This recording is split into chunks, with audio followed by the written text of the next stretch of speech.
show. Always Irish show. Always Irish show. Sometimes it's good to just yell about football. What are you doing? Don't do this to me, Harry!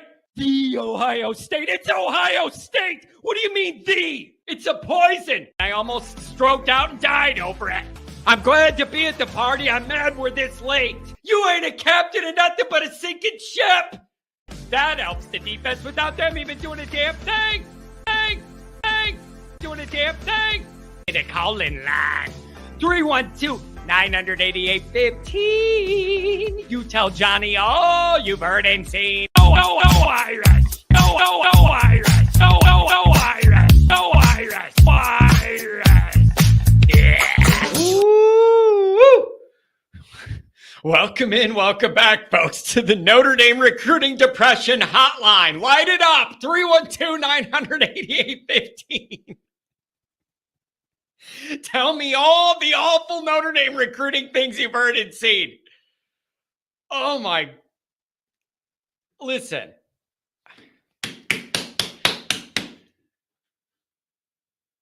I'm not saying it's wrong. I'm just saying I hate it. Like, is that fair to start this show? Is it fair to start this show? I'm not saying the negativity's wrong. I'm just saying I hate it. I'm not saying don't write this and it's not fair to negatively talk about the wide receiver and whatever. I'm just saying I don't like it and I hate it. I'm not telling you not to do it. I'm not telling you I don't agree with it. I'm not telling you it's not fair. I'm just telling you I hate the feeling of I get up in the morning. I'm all excited to do this show. It's all I want to do is do this show. I look forward to it. This radio show. This whole thing is my favorite thing to do. I'm all excited and I get in here and I log in and then I go have my coffee and I come back and boom, there's all the, this is going nowhere. Another failure, we did. And it's not great. It's just not great. And trying to find the blend of the reality here. That's where I'm really struggling with, you guys. Trying to find the balance of proper levels of concern and frustration with where some of this recruiting operation's at, but balancing that with there are other things that are going well in the program. Like, by the way, right? Like it's not a total failure across the board. Everything sucks. The Titanic's hit the iceberg. It's all going down and there's nothing you could do. It isn't that, but I do understand a lot of the frustration with, especially this wide receiver situation. It's just tough. It's tough. I recorded with Goolsby last night, and him and I were both, when we moved to that topic, the tone changed. And we were humming along just fine. And when we got to that note, the tone just changed with both of us because it's just so frustrating. And the reason it's so frustrating is because it never changes. That's the worst part. It isn't just 5 or 6 months of the new receiver coach and we're not getting all the guys we want and we're mad about it. No, it's like 20 years. Like and some of the unique happenings with some of these recruitments that you don't fully understand or you don't feel like you have the full story on. Like I get it. And there's frustration there. And I don't have all those answers on what's happened behind the scenes with all these guys that they go somewhere else. And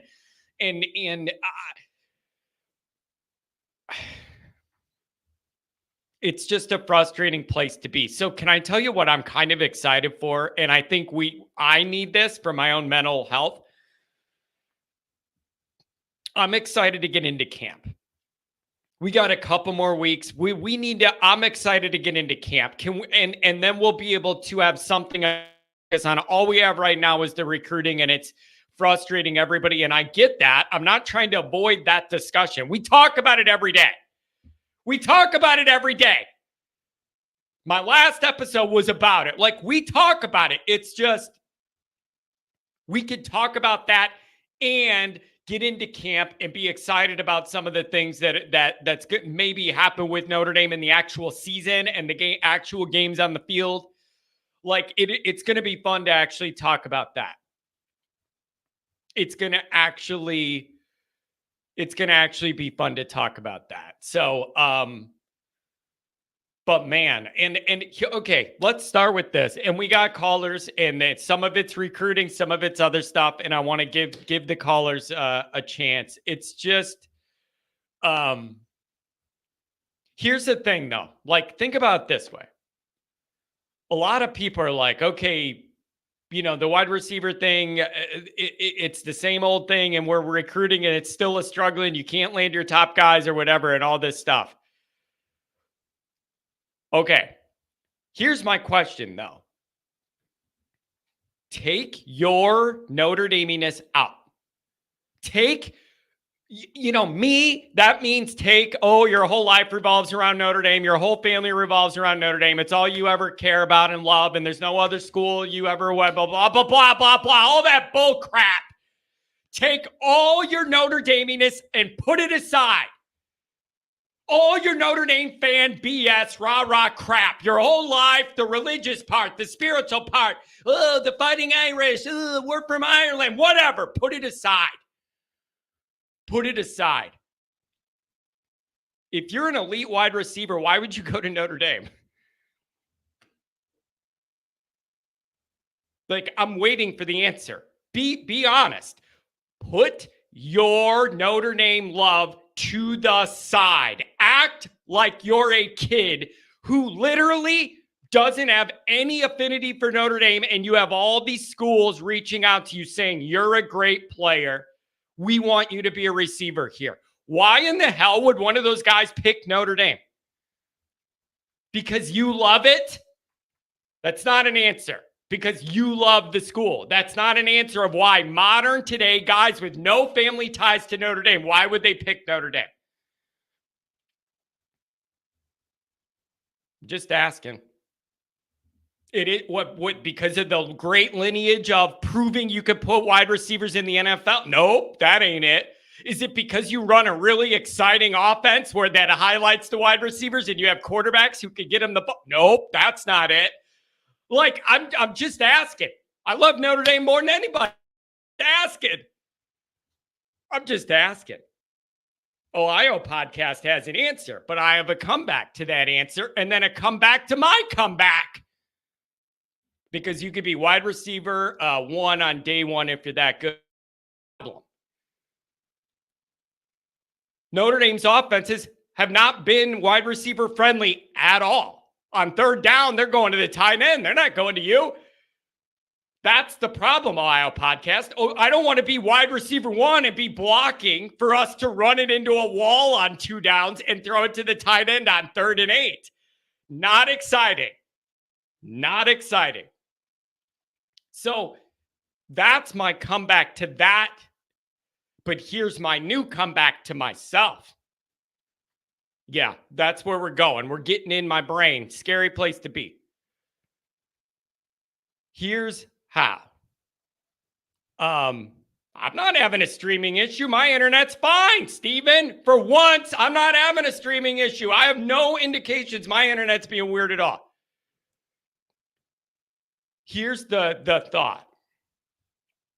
My thought is, maybe this could all change with Denbrock.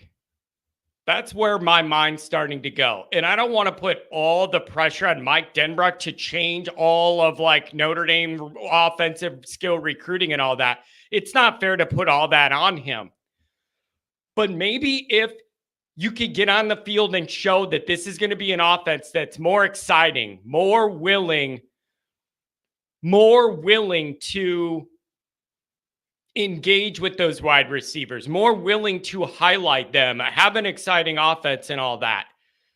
Maybe that alone will change some of this, and you just haven't had it. And I know you scored a lot of points on average last year or whatever.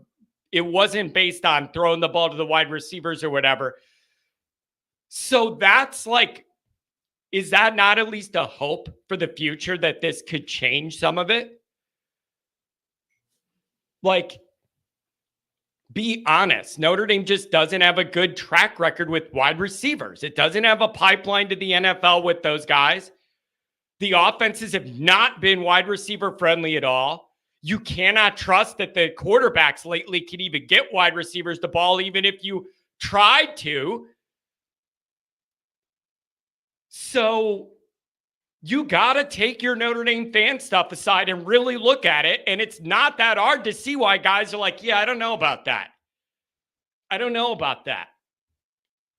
So maybe you just need to get in there. That's an excuse, John. We didn't use it in the last regime. Let's not start with this one. I don't know I don't know what you want me to say then. Half the people in here, I don't know what you want me to say. It's not an excuse. It's the opposite of an excuse. It's a solution to the problem. It's the opposite of an excuse. I'm trying to find an answer. It's one thing to sit here 2 hours and go, let's blame this and blame that, and Freeman sucks and everything's bad, and this is why everything's bad. I'm trying to find a solution on the back end.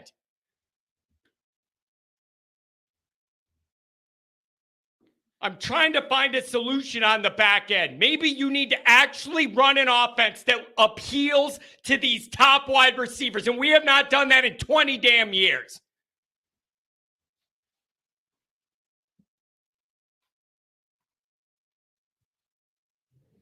So, I don't know, man. So, I don't know what you want me to say. So, everything's an excuse. Nobody likes the excuses. Nobody likes me trying to figure out a solution. I don't know what you want. But it's hard for a lot of the people in this chat, not the people that want to just troll me and get my blood pressure up 5 minutes into the show that don't like Notre Dame, but those that are Notre Dame fans. Be honest with yourself. Take your Notre Dame fanhood out of it. What appeals to a wide receiver that we've done lately? What? Tell me, what is it that appeals to you as a 5-star wide receiver? You're going to go play in the middle of Indiana. You got to give them something. You got to show something, and we have not done it. The offenses have been boring. Not highlighted the wide receivers, not good quarterbacks, no creativity, boring. So something has to change. Whose fault is that, John? Every single coach we've had my whole life. How about that? Whose fault is that, John? I don't know. Every single Notre Dame coach that's drawing up a boring-ass offense. We're just going to run the ball into a wall and on 3rd and long, throw it to the tight end and hope that's damn good enough.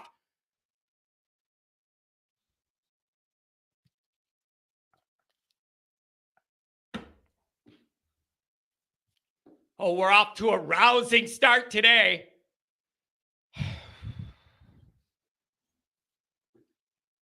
So, and then here's the other thing, too. I'm about to put this to bed right damn now. I do not give a crap about NIL or how much anything costs. You have the money. You have gold leaking out of your backside everywhere at Notre Dame. Just pay. I don't care if you don't like it. I don't care if it rubs you the wrong way, and I don't really love guaranteeing a boatload of money to a freshman who's proven nothing either. I don't like it either, but I don't care anymore.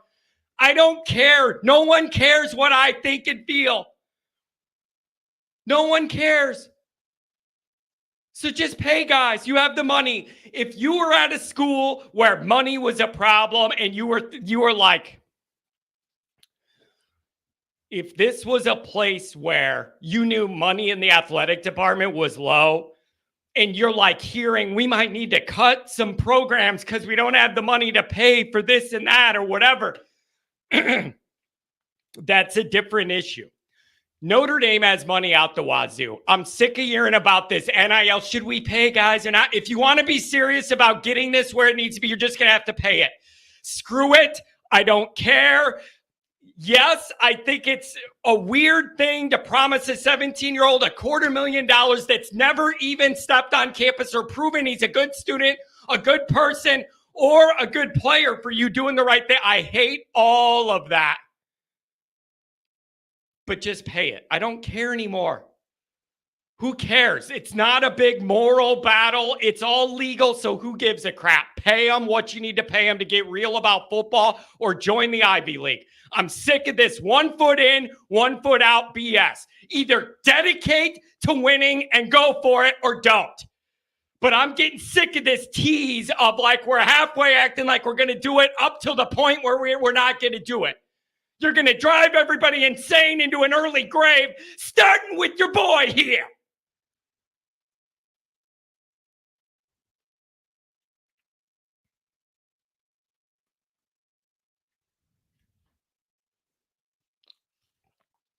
It's a rousing 15-minute start, but I'm frustrated with all this crap. And nothing I say makes anybody happy. Any angle I go, there's going to be somebody against it. Oh, now you're making an excuse. Or whose fault is this? And why'd you do that? And Kelly did this. And Freeman's doing that. Whatever. You want to get great wide receivers, run a fun offense that highlights them and just pay them. I don't care. Oh, I'm clutching my rosary because we're Notre Dame and we don't want to pay guys. Why not? Why not? I got news for you. Notre Dame is nothing but a big circle of money and showing off who's got it and whose name's on a building and who's this and that. That's a big part of Notre Dame's culture at the top levels. Get off your high horse about all this money BS. Money makes Notre Dame's world go round. Get off your high horse. Pay guys good enough to come here and play and win. There's no moral. I think we got this thing in our head of the illegal duffel bag under Granny's porch. It ain't that anymore. Just pay these guys. Who cares? Who cares? You're doing all this hard work around the football program and all of the media machine that it is, and you're doing all of this crap. But then when it comes to paying a few $100,000 to get good players, you're going to draw the line there. It just makes no sense to me. It makes no sense to me. You would go that far with all this and stop there. Just pay what you got to pay. I know you have money. And if you listen, if you want to be like, hey, man, I'm just not comfortable paying these guys before they prove anything at Notre Dame or whatever. You can hold on to that moral high ground all you want, and you can win nothing doing it. How about that? How about that? So anybody sitting there clutching their rosary saying, oh, I'm really uncomfortable guaranteeing that money to guys that haven't proven it yet. It isn't coming out of your wallet, so what do you care? What do you care? It isn't your money being spent, so what does it bother you for? What do you have to lose? It's all upside for you as a fan. You're not paying this money. So what do you care?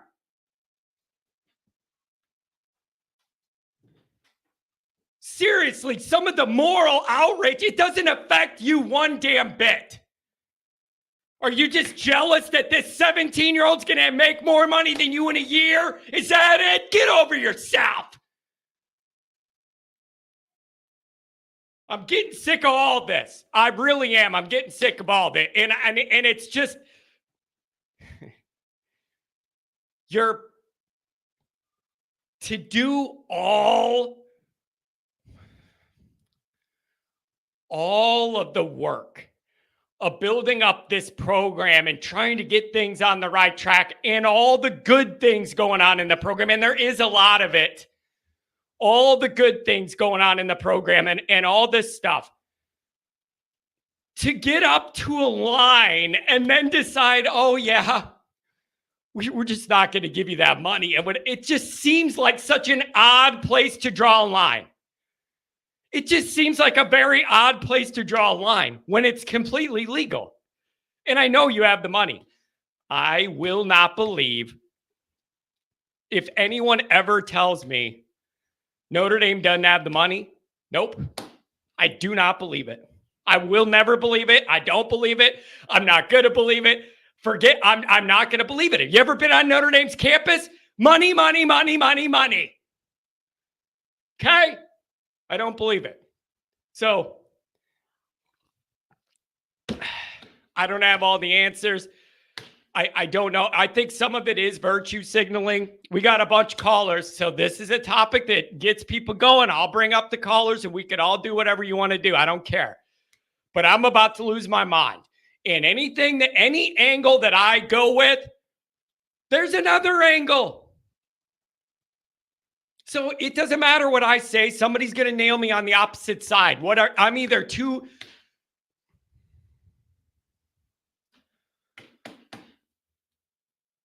So let's recap, and I'm going to calm down, and we're going to give it to the callers.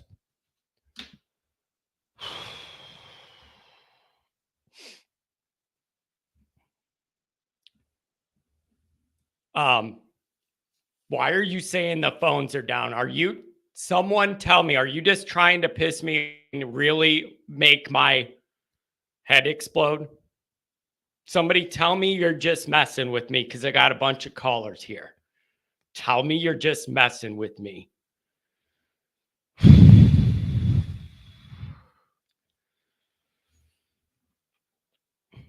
So here's my takeaway.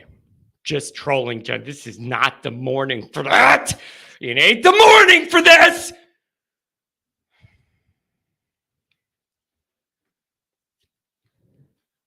Here's the thing. I'm trying to be really practical about this. And it's very, very frustrating because there's a lot of parts of this operation that have gotten a lot better.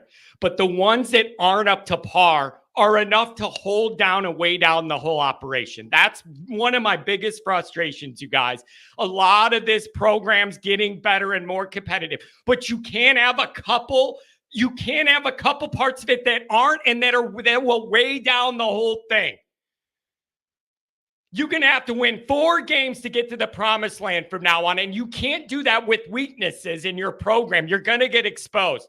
4 games is too many. You're going to get exposed. My main man, Martinez, I haven't seen you in a while. It's good to have you back. Pat, I saw you in here too. Good to see you, buddy. You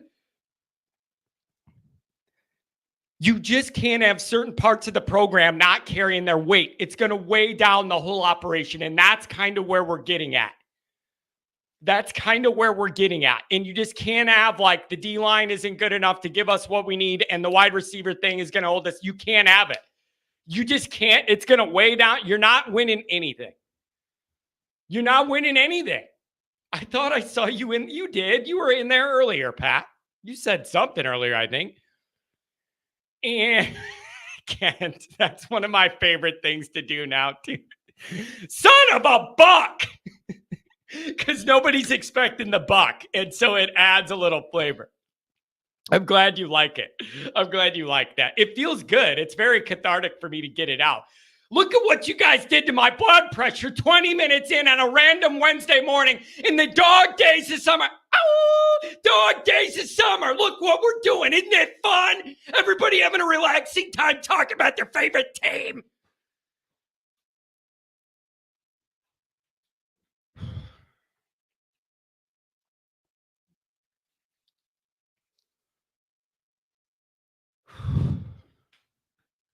Hi, Angela. Good to see you.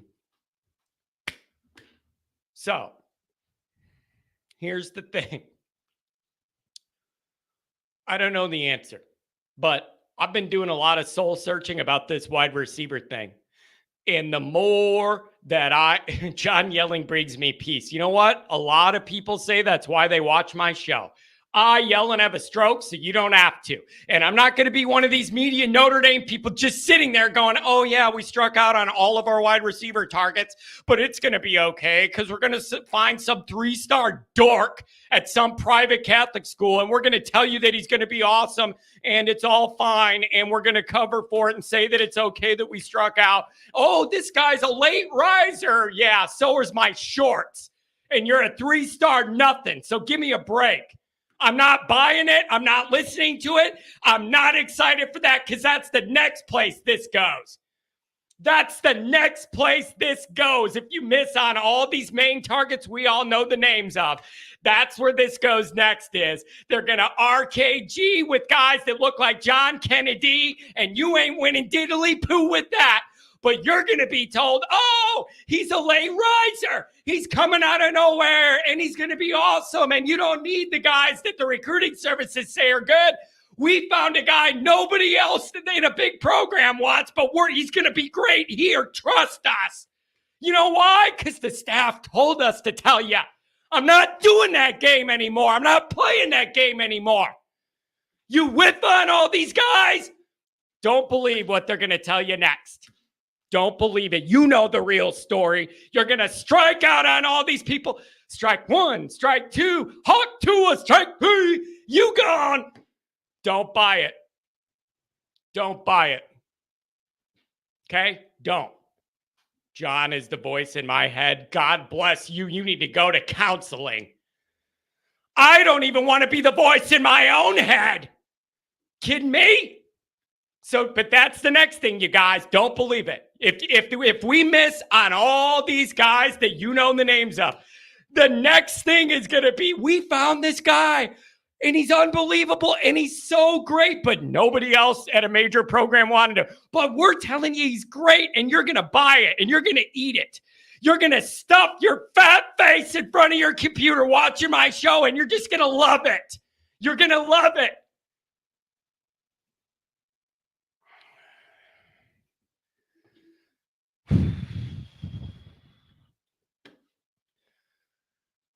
So John loves that. Hawk 2 of that thing.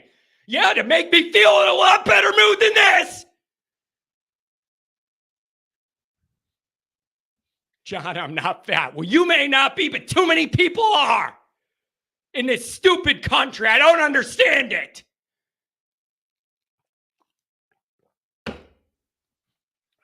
So anyways, don't believe whatever they're going to tell you next. It's not going to be true.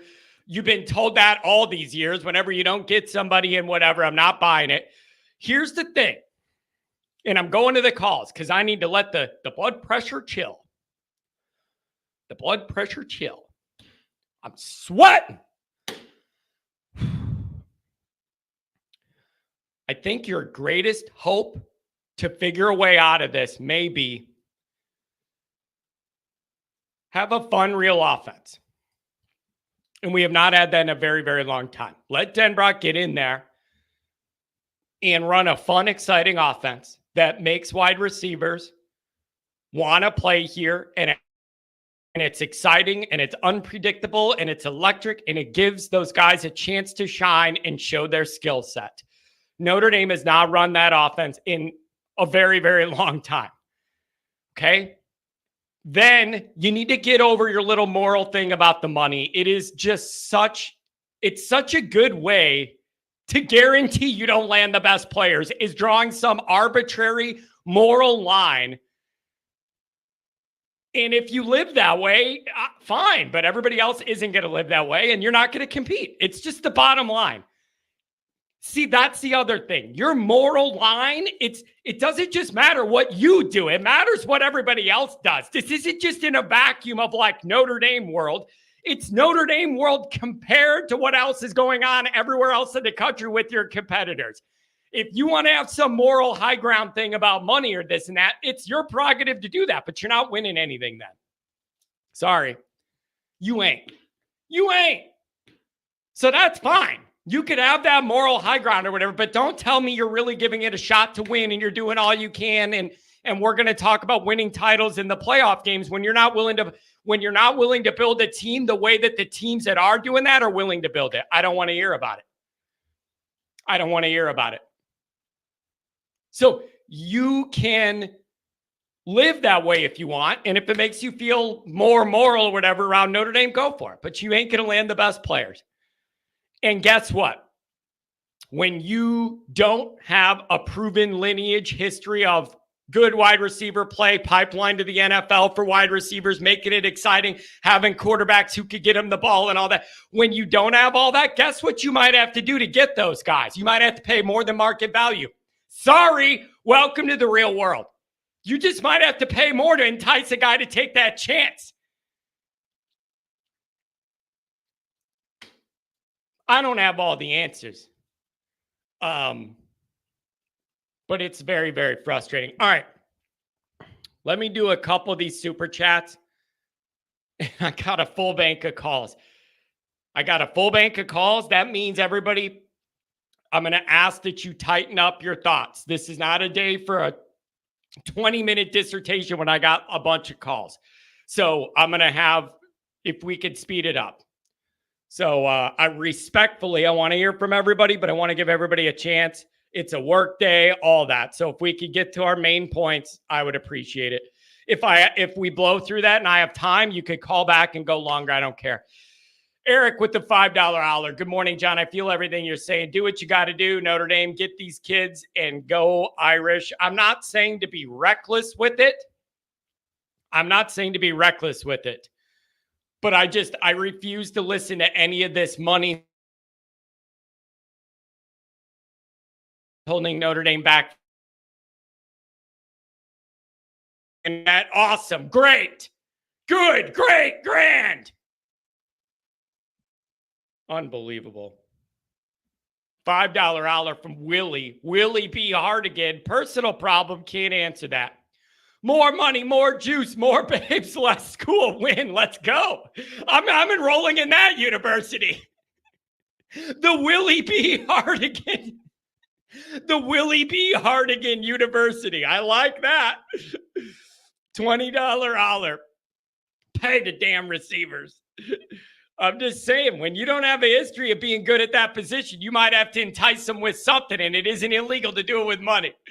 $5 from Mikey Post, a $5 holler from my security guard. John, you're getting me fired up this morning. You need to pay to make a personalized video to hype me up before my lifts and the next powerlifting competition. Oh, I got you. $2 holler. You need to chill. Adam. You know my stress level with this stuff. $5 holler from Adam. Let Denbrock and Brown be on the job for a year before you freak out. Yeah, I'm going to stay real calm. Dr. John, calm me down. Oh, my. I'm sorry you woke me up. It's been such a quiet show. I dozed off. Well, I'm glad I could be your alarm. It's all getting to me, Dr. John. It's all adding up. It's all getting to me, man. It's getting to me. I admit it. Okay. It ain't the money, but I'm going to come back to that. Let's talk Meadows. C. Jones kind of referred to it in the chat. I wonder if Deuce is talking to this guy. I mean, I don't see any of these message boards, but I would think he would be talking to this guy. You heard anything about that? I mean, I know Deuce goes out of his way to recruit these guys. I mean, everybody loved that scene when Meadows was on campus and they did like that kind of stage concert scene. And everybody was going, we want Meadows, and all the other recruits were there and all this stuff. And somebody's saying Deuce did a video specifically to Meadows, trying to encourage him to pick Notre Dame. Like, Deuce is a very active recruiter for a quarterback. I think he understands what would help him succeed in Notre Dame. So I don't know, man. But it's Dr. John. What I struggle with is we don't know all the details. When we don't get a player, we don't know exactly why. There's rumors or this and that, but I don't know all the details. That Hall kid that ended up at Stanford, that was an in-state guy. And everybody's like, they can't believe we kind of offered him, but weren't really interested. I don't know what happened there. It obviously isn't grades if he ended up at Stanford. So I don't know the realities of all these situations. I just know it's really, really frustrating. And I just hate the feeling that the good momentum out of this class, it's just kind of wheezing at the end here. And I hate the way that feels. Well, I honestly, excuse me, I don't think it's the money. I think you're right. They've got the money. You talked in that video yesterday about getting up to the line but not wanting to cross it. And I mean, I have no evidence of this, but I think the line for some of these guys might very well be academic. I've looked at the NCAA requirements, and they're so non-specific as far as what kind of courses you take, as long as there's a degree involved. You know, back in my day, it was basket weaving. I don't know what it is today. Maybe putting together a 1,000-piece jigsaw puzzle. I don't know. Yeah. But do you want them to cross that line where they just have special classes for football players? Yeah, I just think I don't even think it needs to be that watered down. I really don't think it needs to be that watered down. There's a lot of guys that are good enough to play at Notre Dame that could get in with the academics. How much of it is just Notre Dame has not run an offense that appeals to top wide receivers lately.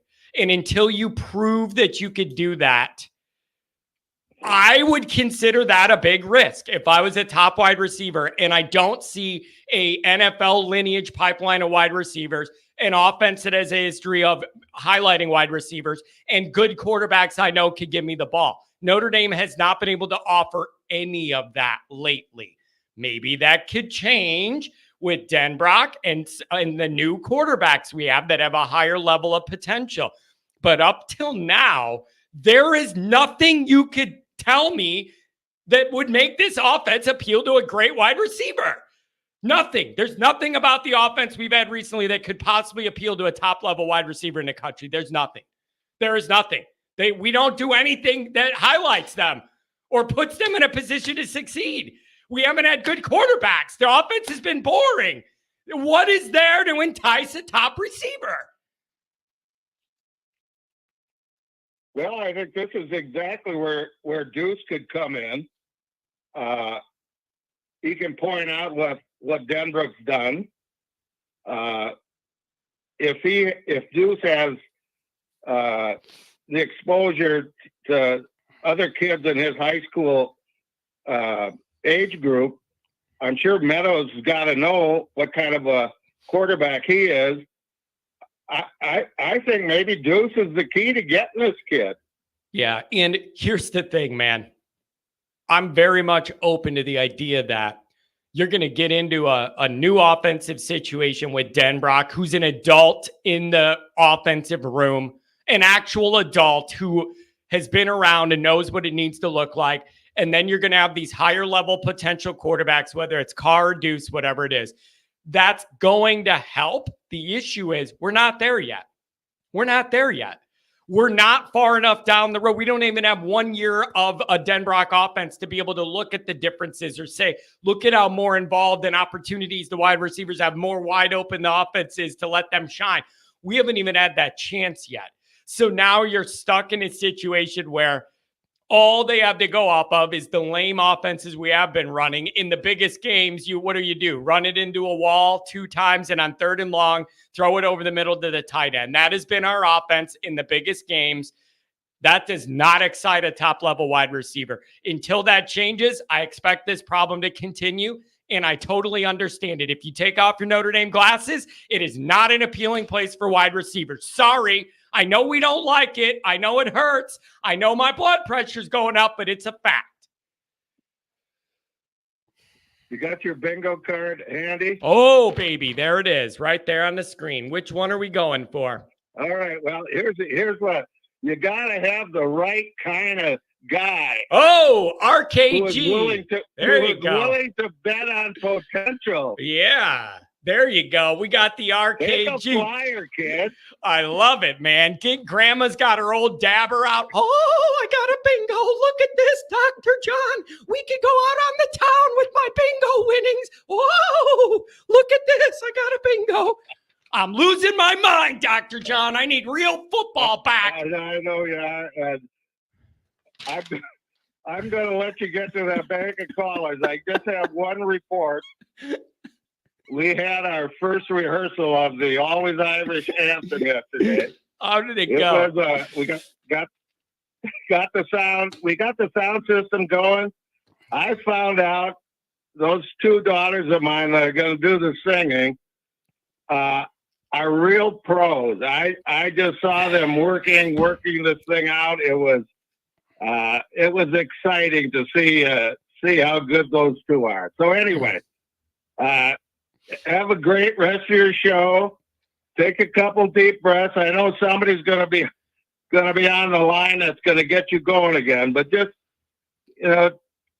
try to lay back a little bit. I'm trying, just man. A little bit. I'm trying. Just a little bit. Wait, Dr. John, getting into camp's going to help. We need to change the narrative and we need to get back into actual game excitement. That's going to help. Right now, this is just all recruiting stress. It's going to do us all good to have camp open and have actual guys running around to look at. I know that sounds kind of weird, but I need some guys running around to look at to make me feel better about this. Okay. You know what I mean though. This is all you have right now is this recruiting. Let's get back into camp and build this up the right way. I love you, Dr. John. I hope to see you soon, my friend. Thank you very much. Hey, man, you have a great show. Yeah. Talk to you later. Yeah. See ya. Bye-bye. Yeah. Look at this. Sly Fox he's an intellectual wizard. He says a lot of things that are very clever. Ohio podcast. John's old lady voice is the ghost of Mickey Mouse. Of all the voices I do, I don't practice the old granny at bingo one a lot. Oh, I got a bingo. Whoa. This show is, I'm going to tell you this. There's no other college football show like this one on the internet. I can promise you that. Sly says, NIL is not the root of all evil. Not paying it is. Ooh, let that rattle around in your philosophical dome. Not Golden Dome. That's different. Philosophical dome. That's a good one by Sly. That's a very sly comment. You know what I'm saying? Always Unhinged. Yeah, that's my second channel. Homer TD, $20 a holler. I miss you too, Tony. I donate so you can crack a few lids and take it easy on us old fat guys. Tony, you're the best, man. I miss you. I miss my Notre Dame people. ND Irish 1083, $2 holler. How about more QB draws and passes to love? I got ND Irish. It's interesting that you bring that up. And the reason it's interesting you bring that up is those may be two of the keys to beating Texas A&M. It's very, very interesting. I legit mean that. QB draws and little pass outlets to love may be the exact key of what you need to do to beat A&M. And that's already in my purview. Beefeater, always Irish, Michael McDonald voice is the best in the arsenal. I forget when did I do the Michael McDonald voice? I keep forgetting we don't have an exciting offense. I keep forgetting that we never use the wide receivers. I keep forgetting that we run it into a wall every down. This show has gone off the rails. I think I need to get off this and then just go sit on the patio and just drink Miller Lite the rest of the day. I'm losing my mind here. I think I need to just get done with this and just go sit on the porch and just drink Miller Lite and just let the world happen because I'm losing my brains. I'm losing my mind. serious. Find me a college football show that has this going on. And I don't know whether it's good or bad, but there ain't another one like it. Andrew, what's going on? Hey, what's up, John? You seem worked up today, man. And Andrew, I'm it's getting to me, buddy. It's getting to me, man. Like, and late last night, Goolsby and I recorded some Patreon stuff, and we both had this same like frustration just by the topic coming up. Him and I both got like frustrated, and then I log in this morning, and it just never ends, and it's just like, it's so damn frustrating to feel like parts of this team are getting better, but some of them are holding you back still. What do you make of it? What do you make of it, man?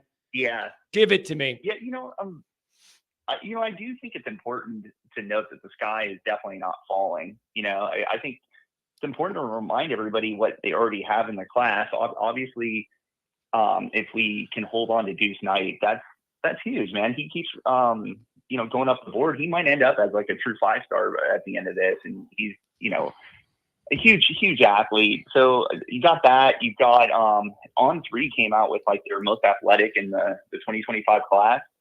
You got the offensive lineman, what was his name, Will Black, true 5-star talent. I mean, he could legitimately end up being our next like first round talent at O-line. And then I was happy to see that the Flanagan guy, the tight end, he's getting a lot of praise. So and then I would also even add that Justin was his name, Justin Thurman, the running back.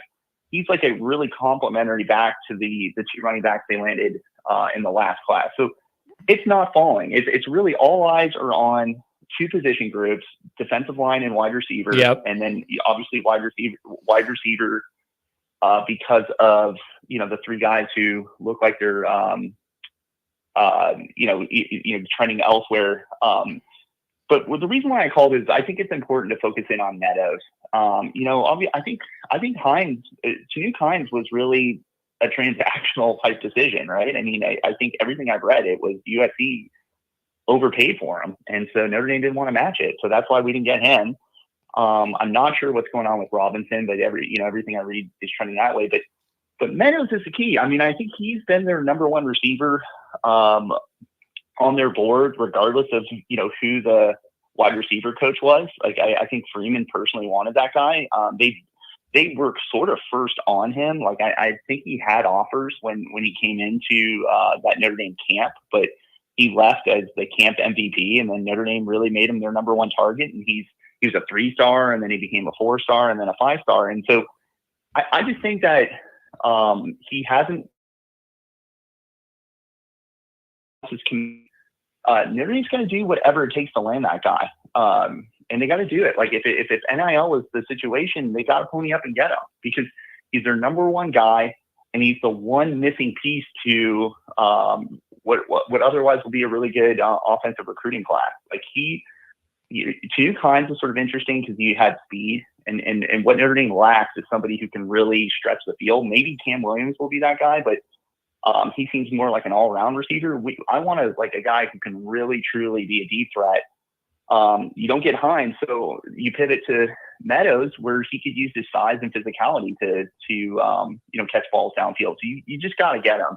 And I don't buy I encourage everybody to go on your Patreon, John. I thought you had a really good topic on Monday where some message board poster was using some code, basically saying, hey, for us to even be in the running for a 5-star wide receiver shows that Freeman is doing better recruiting. I just don't buy it with Meadows. Like maybe if it was somebody like, because Meadows is he's not from Atlanta, he's not from New Orleans, he's not from Houston, he's from Vegas, and you and I both know that on the West Coast, it's open for business. USC is not what it used to be, and so any major school can go on the West Coast and pluck a guy. And to be quite honest with you, Bishop Gorman has been a feeder school to USC. And being that USC and Oregon aren't even in on Derek Meadows, it's us versus two SEC schools. We should win this recruitment. I don't care what anybody says. Kalen DeBoer runs a really interesting offense, but he's by no means ever been considered some elite recruiter. And I can back that up. I mean, go look at what Washington's recruiting class looked like the night of the national championship game. They were like in the 40s. You know, he's landing big guys right now because they're making huge NIL offers. Same deal with Brian Kelly. I mean, you've talked about it for the last 5 years. He's not a dogged recruiter. So if it's NIL, I mean, because like I think that has to be part of the equation, because all we heard was that it was coming down to Bama versus Notre Dame for like a month. And then all of a sudden LSU creeps in. It's clearly, I think they made him a really lucrative NIL offer. And so Notre Dame's got to step up. If Freeman really believes he's number one wide receiver caliber, you step up and make the deal. So yeah, I mean, I just think that that's where we're at with it. Just wide receiver recruiting.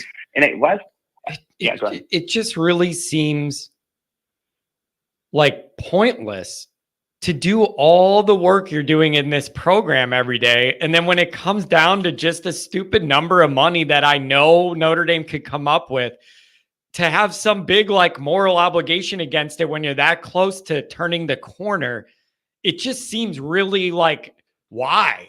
It just makes you question all of the other effort if you're just going to draw a line there when it's legal now. Like, I'm to the point where like, I don't care anymore. I know you have the money. So if you're really serious about doing this, full send it and let's see what we get. Like, that's where I'm at, man. And I'm over it. Do I like Andrew? Do I like the idea that I'm in my basement sweating, yelling to people on YouTube, and some 17-year-old might be making $250,000 before he does anything? Yeah, no, I don't love the concept of it, but it's the real world. And I realize the existence we're all in. Just pay the people. Just pay the people, man. And this idea that, like, you know, teenagers shouldn't be getting paid is stupid. I mean, have you seen the NBA recently? They're all like 18, 19-year-olds who get drafted and make millions of dollars right away.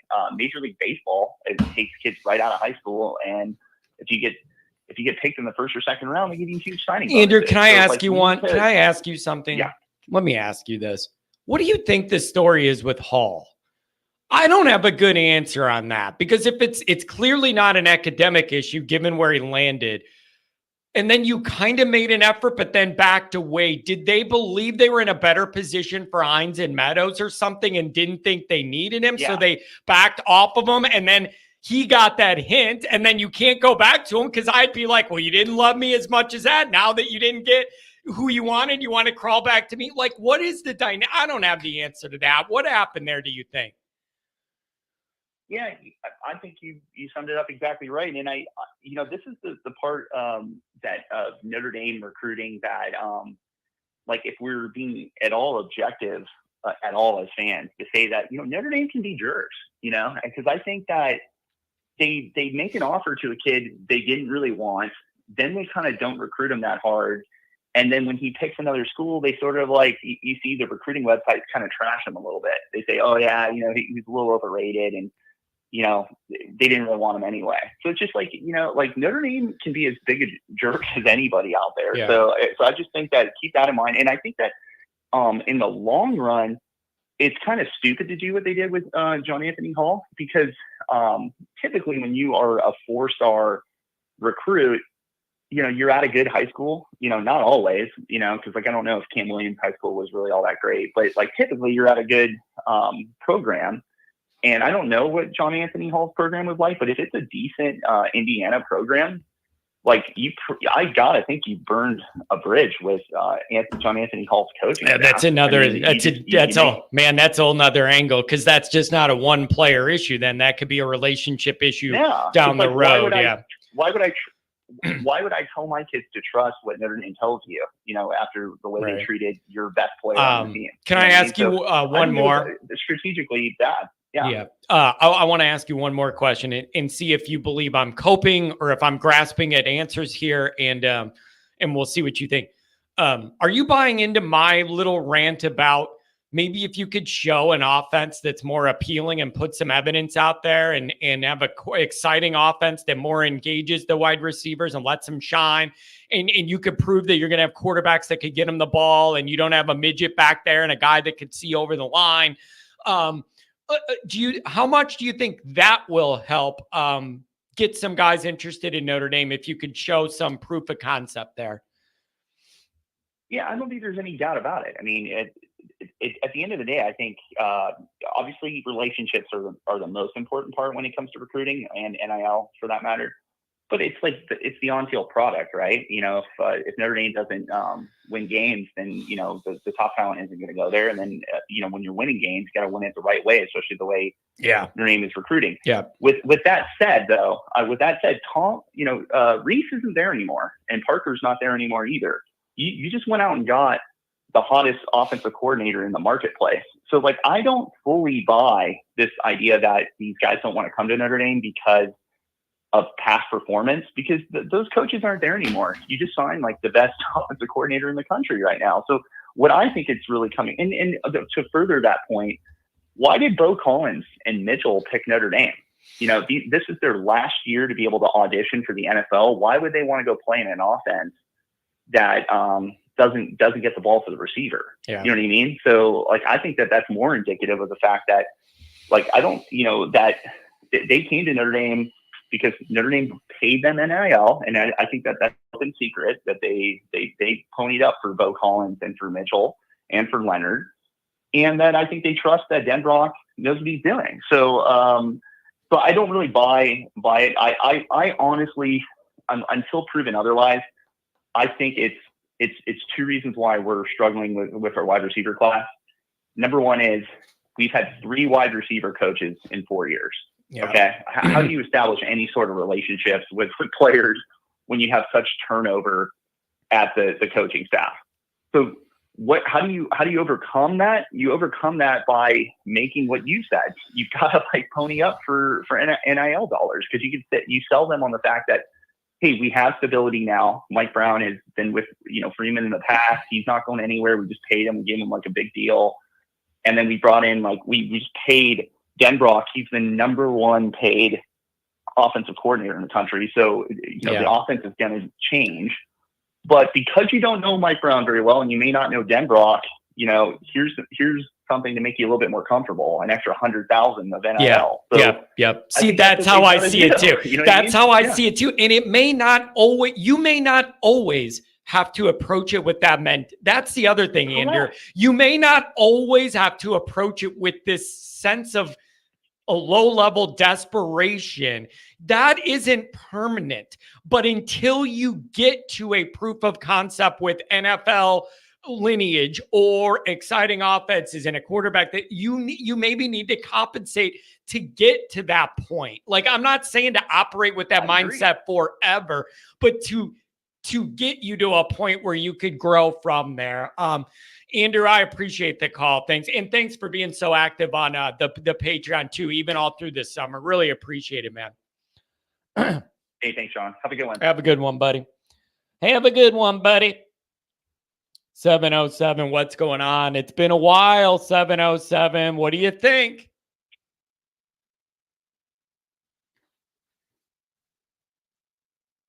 Yo. Did I hear a beep?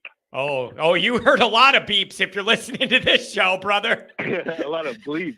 Yeah. Bleeps and beeps. What's the difference? What's going on, man? It's been a while. It's good to hear from you. What do you make of this? Am I overreacting? Am I appropriately reacting? What's the scoreboard here? Well, you're doing you, but I want to tell you, I think you need to look into a drug called valsartan. It's a blood pressure pill that I take, and it's pretty good. I mean, I was always at 150s and 160s, and now I'm down to like 130. Oh, man. So, honestly, I'm saying this seriously to you, John, because even though you like to play it up a little bit sometimes, it's also a real thing when you start getting into yourself about it, you know? Yeah. So take a look at it. You go to see a doctor, man. Just see where you're at. I don't know, man. I don't know if the meter goes up that high. Like, I know we're laughing, but it's like serious. I know. And I'm going to tell you that I'm going to be honest with you. I'm going to tell you something.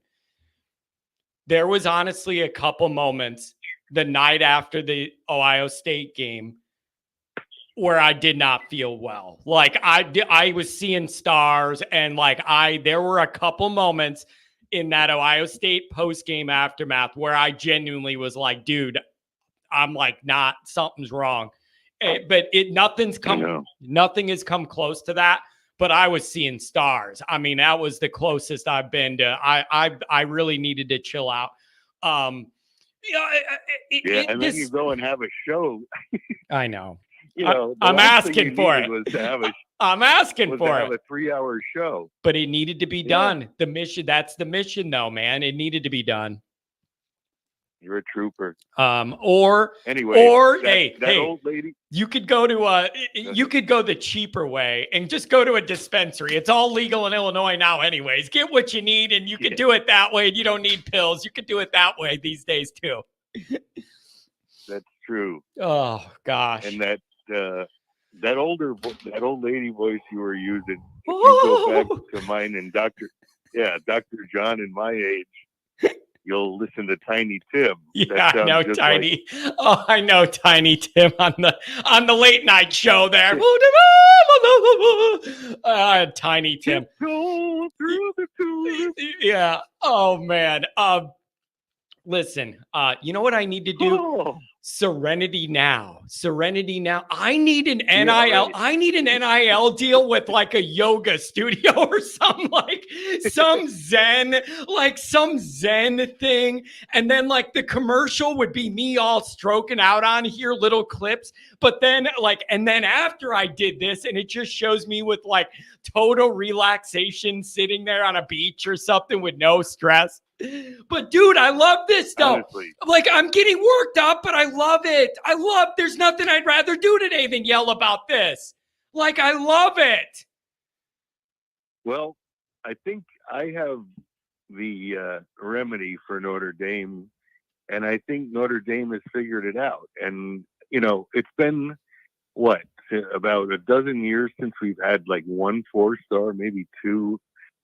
But a quarterback, our answers are, we got Riley Leonard. I have a feeling he won't last the year because he's going to try and do too much and he's going to get hurt. And then we're going to have Angeli, which I like better anyway.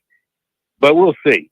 That we may never see that. But behind him, in the pipeline, you got CJ Carr, who everyone seems to have forgotten about because of Deuce. Deuce is Superman. But then again, then you have Deuce, and then you have this kid Grubbs. So, I think that's what's going to really add to our ability to recruit wide receivers. Yeah, and not to mention that we picked. I think that's the frustration. Is that we're just not there yet. Like you have hopes that the Denbrock offense will be more exciting and appealing, and you also have hopes that these quarterbacks can operate at a higher functioning level. But we're just not there yet. And so it's the same old story for where we sit right now. So everybody's just frustrated. It's just, you feel like a lot of things are trending in the right direction, but certain ones are going to weigh you down. And it's just this wide receiver thing's been a problem forever. People are losing their minds.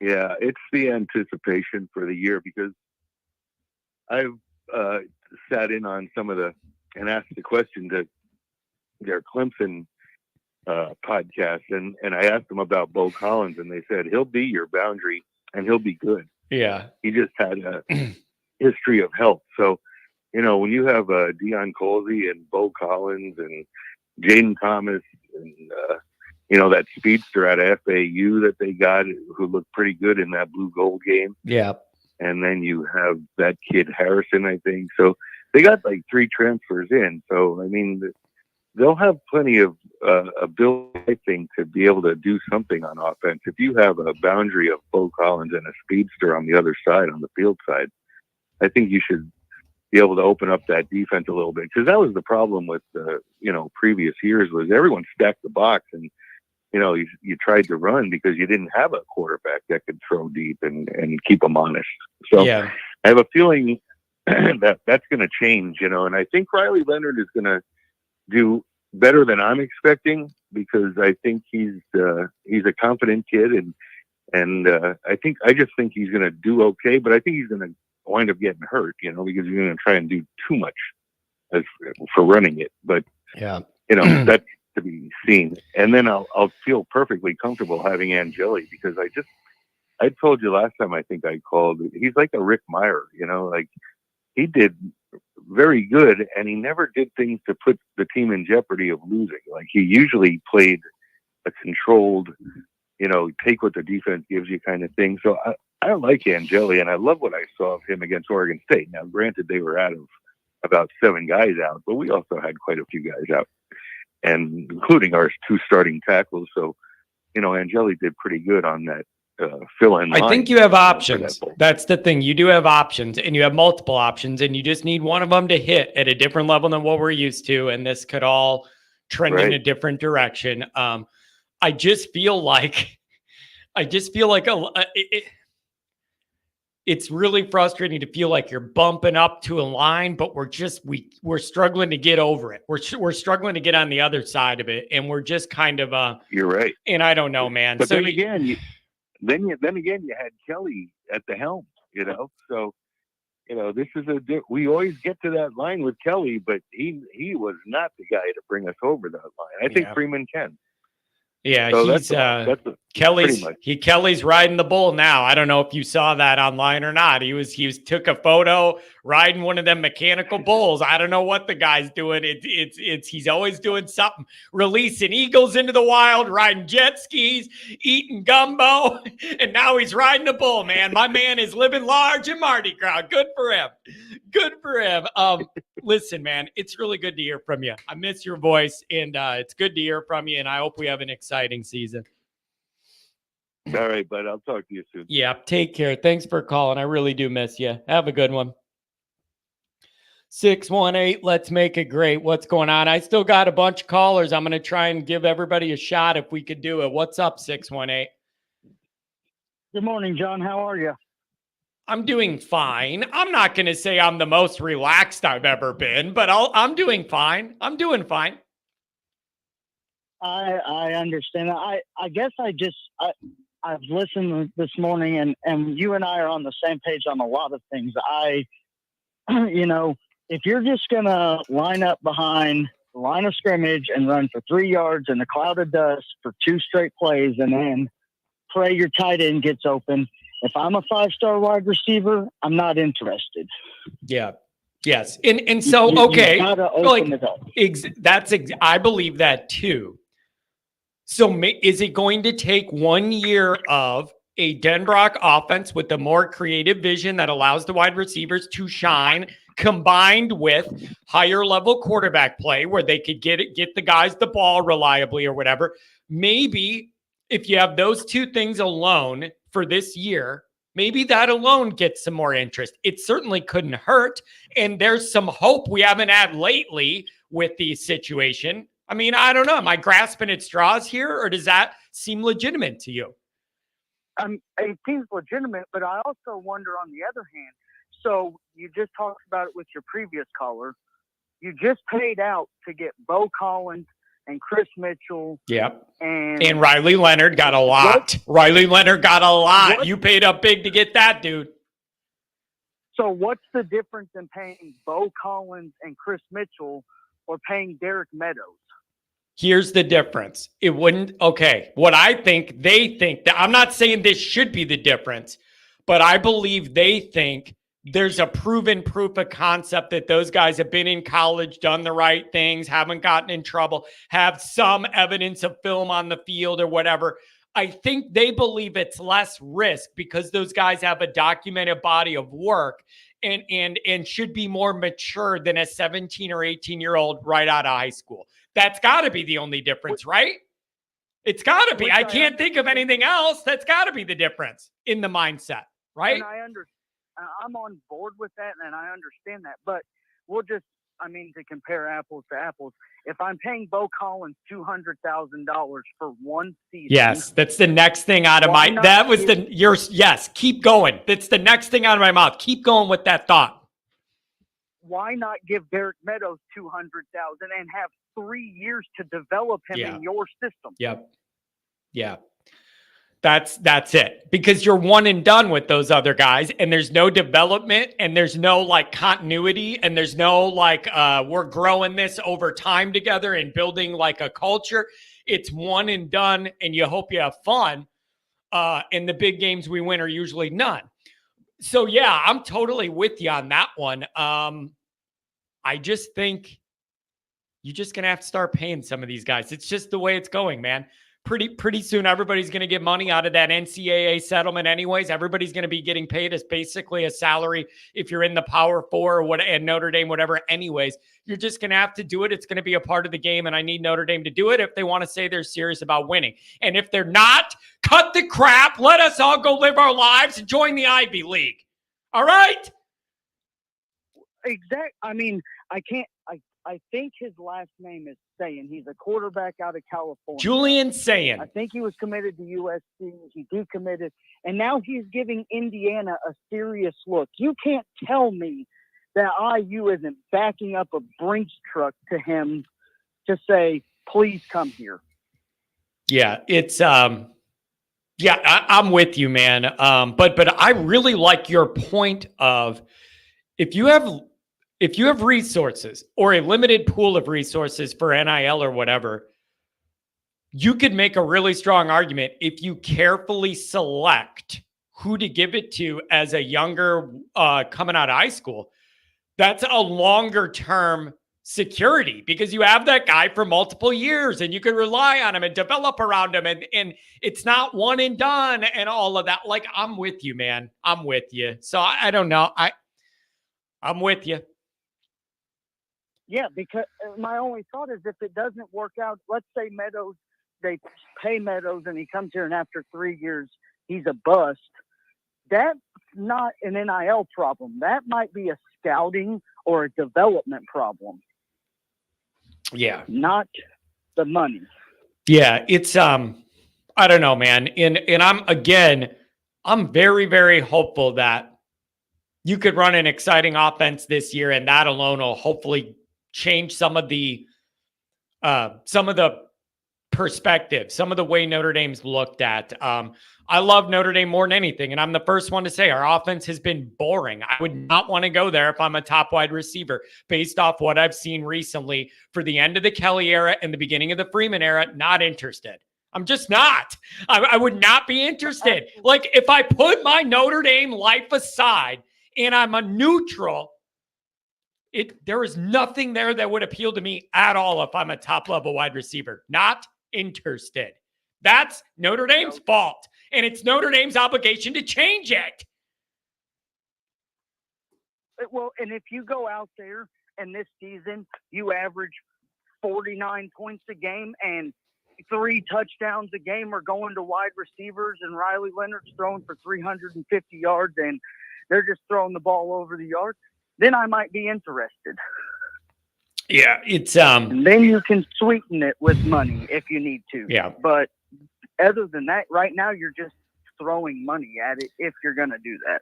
Yeah, it is certainly I don't know. It's just a really frustrating dynamic and one that you got to earn your way out of it. Does that make sense? Like, you really got to think about this and do the right things and earn your way out of this problem into a better place. Like, you need to actively do what you need to do. This is a multi-coach, multi-head coach, multi-assistant coach, multi-year problem. These are not one-offs. This is not like little dips, but then you have high points. This has been a problem for a long time, and it all needs to change, okay? Win your way out of it, earn your way out of it, develop your way out of it, whatever you got to do. Well, it has to change because how long do you think we're going to continue to get high-level quarterbacks? Yeah. If we can't get high-level receivers. That's the other thing. Yeah, that's a chicken and the egg thing too. And it's like, dude, how do you feel if you're Deuce? You want to have great guys to throw to and they're going everywhere else. How do you feel if you're that guy? I don't like that dynamic either. No. And that was it for me. My last thing was I called in to tell you that the other day I secured my tickets for the Miami, Ohio game, and me and my buddy will be coming to the tailgate. Oh, yeah. There you go, man. You're going to have a home base to hang out. I'll have a cold cup of Miller Lights waiting for you. Can't wait to see you, man. Thanks for the call. Appreciate you. Thanks, John. Have a good day. Have a good one. Hey, man, that guy sounds like he's outside. I heard the birds chirping. It really brought my blood pressure down to a healthy level, a very healthy level.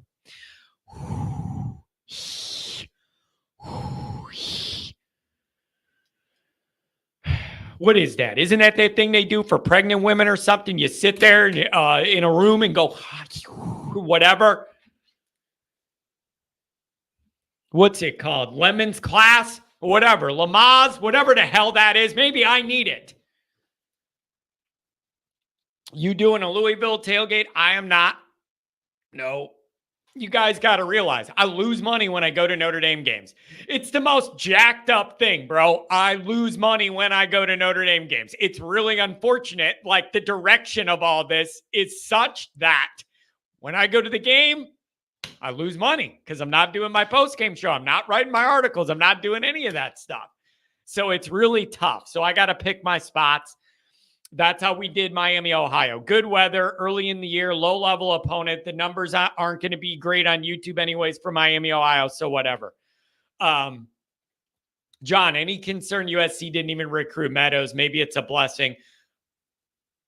I have heard some around the Notre Dame media say there's a little bit of Tobias with Meadows, meaning looking at him, and looking at that skill set is one thing, but the production and the actual results are something different. I have heard a couple people in the Notre Dame media bring up there's a little Tobias-ness there where you're falling in love with the frame and not necessarily the game. I've heard that, but I don't know. I'm not an X's and O's recruiting breakdown guy. I'm not going to tell you I have all those answers. Let's keep flying through the calls. 480, what's going on? Oh, man, John, what's going on? 480, what do you know? Oh, it's good to hear your velvet voice out there in Arizona. Hey, what are you doing? Is it hot enough out there for you? Is it, I mean, it's pretty warm this time of year, isn't it? Yeah, man, I turned to burn breadstick in the summertime, man, you know, so. Dude, I'm telling you, listen, I saw on Twitter, and I don't know if this is BS or not. I saw on Twitter the other day, somebody posted like the blinds inside your house that you like, you know, you pull the cord and they go up and down. And they were like all crooked and like dipped in the middle. And somebody wrote, "Welcome to summer in Arizona. My blinds are melting from the sun." Could that even be real? Like, I don't know, but that's why that's in my head to ask you. And they were like, "My blinds are melting from the sun, even inside the house." Well, the good thing is where my I have like a really nice condo area over in the Tempe area, which is like 10 minutes from Phoenix, downtown Phoenix. And where my apartment is kind of positioned, the sun never beams into my place. So there you go. Like my light bill, my power bill is like hardly nothing, man. I just close my blinds and pretty cool still when I get back, even during the peak of the sun, which, you know, it's like around between about 12 to 6, man, is when it really starts to hit up. Woo, man. Yeah, I know Vegas is smoking right now too. I was reading about how hot it is in Vegas and all the effects of like people are falling out, man. You go out there to party and you melt instead. Oh yeah, man. Like even at nighttime, man, you know, it's like 150. Yeah, dude. It feels like 150. Yeah, it's wild. Maybe I need to go out there and just melt my stress away and just let the sun do its number on me.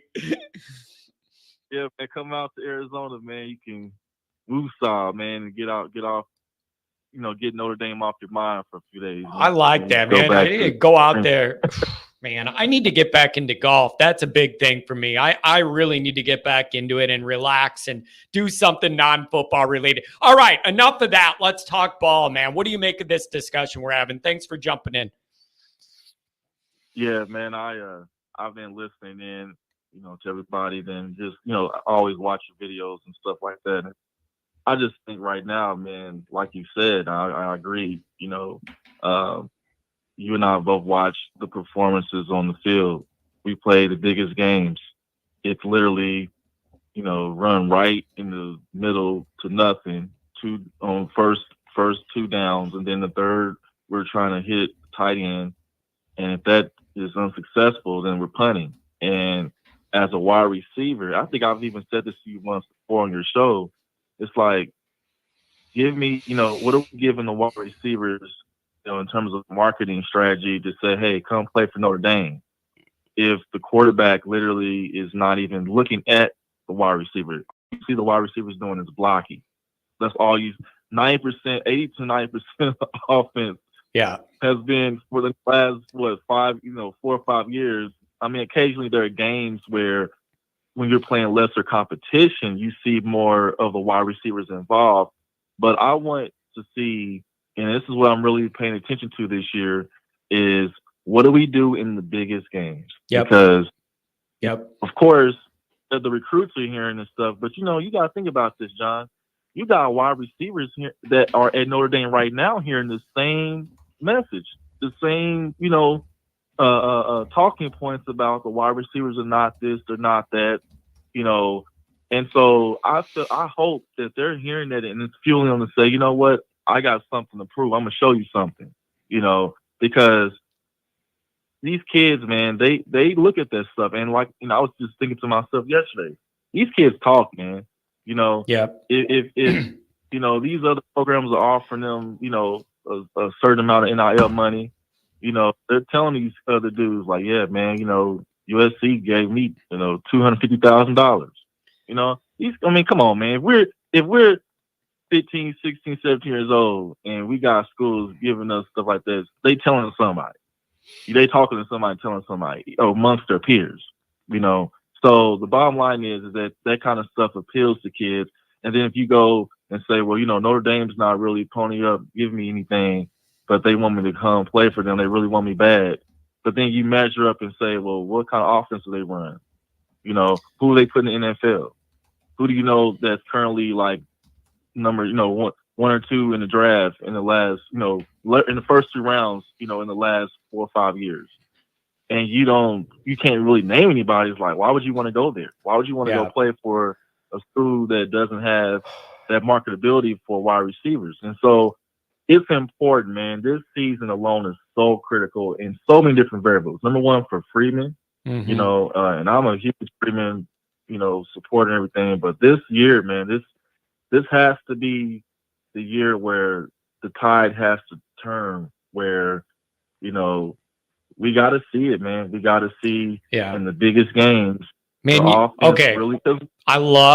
I really love what you said about the big games. Tell me if you agree with this trend so far through the Freeman era and most of the Kelly era as well. Here's what I saw.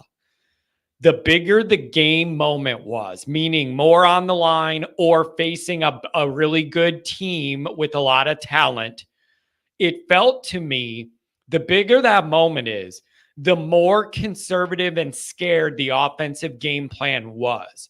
And there was like a ratio. There was a ratio there. The bigger the moment and the better the team we played, the more conservative and scared the offensive plan got. Almost like we just don't want to make a mistake against a good team. So we need to play inside this little 8-yard box in the middle of the field, not do anything. Yep. And what it felt like, you're playing to not lose by a lot rather than to win, is what it felt like all those moments. It felt like we were playing to not lose by a lot instead of playing to win. And I'm sick of it, and it needs to change. And I think it will, because I think Mike Denbrock has balls, and he's been around the block, and he's not going to be afraid to try and do more. That's what I think. I believe it too, man. And and here's the thing, John, it has to change. Like, there's not we hope that, it has to change, because we're literally at a crossroads right now regarding the offense. Like, we're getting the quarterbacks, we're getting some of the other, pieces, man. I'm still questioning the defensive line and what have you. Yep. But the defensive line, the wide receiver are two main ingredients right now that Yep. really I'm with you. can make or break, down the road, because we got to think we're not playing just a 12-game schedule and then hope to get in the good bowl game, a couple of games to get to the playoffs. We're playing, 4 extra games potentially if we make it that far to the championship. And you got to have sustainability on all parts, and it has to be productive. You cannot have you cannot have glaring weaknesses and think you're going to make a deep playoff run. You're going to get exposed. And I'm totally with you. Now, as a bailout, this is a Band-Aid, not a long-term solution. If you needed to, take that over $1 million you gave Riley Leonard, if you're going to stay in-house for the quarterback after this year, divide up that $1 million and give $500K to a monster D lineman and the best receiver in the portal, and do it that way as a Band-Aid, not a long-term solution. But you should have an extra $1 million plus, is what I understand they gave Leonard. You should have that spend, and you could go do that. It's a Band-Aid, not a long-term solution, though. Well, just like the previous caller was saying, think about the amount of money we just paid out. Let's just keep it a buck. The amount of money we paid out, I'm sure, was quite a bit to get Chris Mitchell, Bo Collins, Riley Leonard. Okay, even probably Rod Hurd and the Harrison kid. They all got something. So factor in this. Say next off season, we take all the amount of money that we spent getting those players, and now the focus is, okay, we got the quarterback. Put it all into getting one of these high-level defensive linemen and a couple of, potentially, based upon where we are with this wide receiver room, get a couple really good receivers. You don't need a quarterback. I just don't feel like, man, this next season, after this season, there's really no need to go get another quarterback. Yeah, I agree. And you have, now here's the thing. Somebody's going to leave. Let's just keep it honest. Yep. Somebody's transferring. Yep. Okay. The high end of it all is, we're not here. Remember, John, like 3 years ago? Let's just take a little memory and go back in memory lane. We were literally talking about a quarterback that couldn't see over the line. Now we got freaking. You ain't wrong. It's sad, but you're not wrong. You're not wrong. Oh, man, we got freaking midgets. We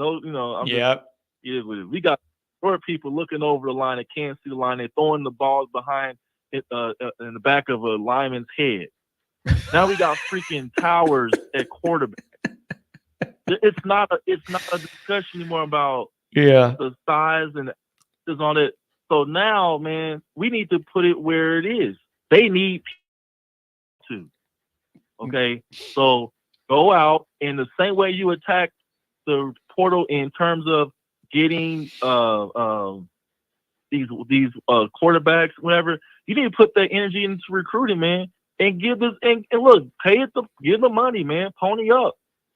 It's legal now. It's legal, Notre Dame. Yeah. Pony up and pay the guys that can make a difference. Oh, because man. the back end, we're in the championship game and they're catching 2 touchdowns to win the damn championship. Nobody's complaining about spending $500,000 when we win the damn championship and hosting the trophy. The back end of it all is going to profit everybody. Everybody's going to benefit. But if you're going to be cheap and be conservative about the spending, don't expect any back end of the outcomes of us winning the damn thing, because it's not going to happen. Because you can only go so far with limited skill players on the outside. Yeah. Hey, man, I'm with you. And I hope Notre Dame sees it. Maybe you start to look like more of a functioning, fun offense this year, and we get it going. Anything else, my friend? Thanks for touching base from out there in steamy Arizona. I want to see that ball thrown all over the damn field first game.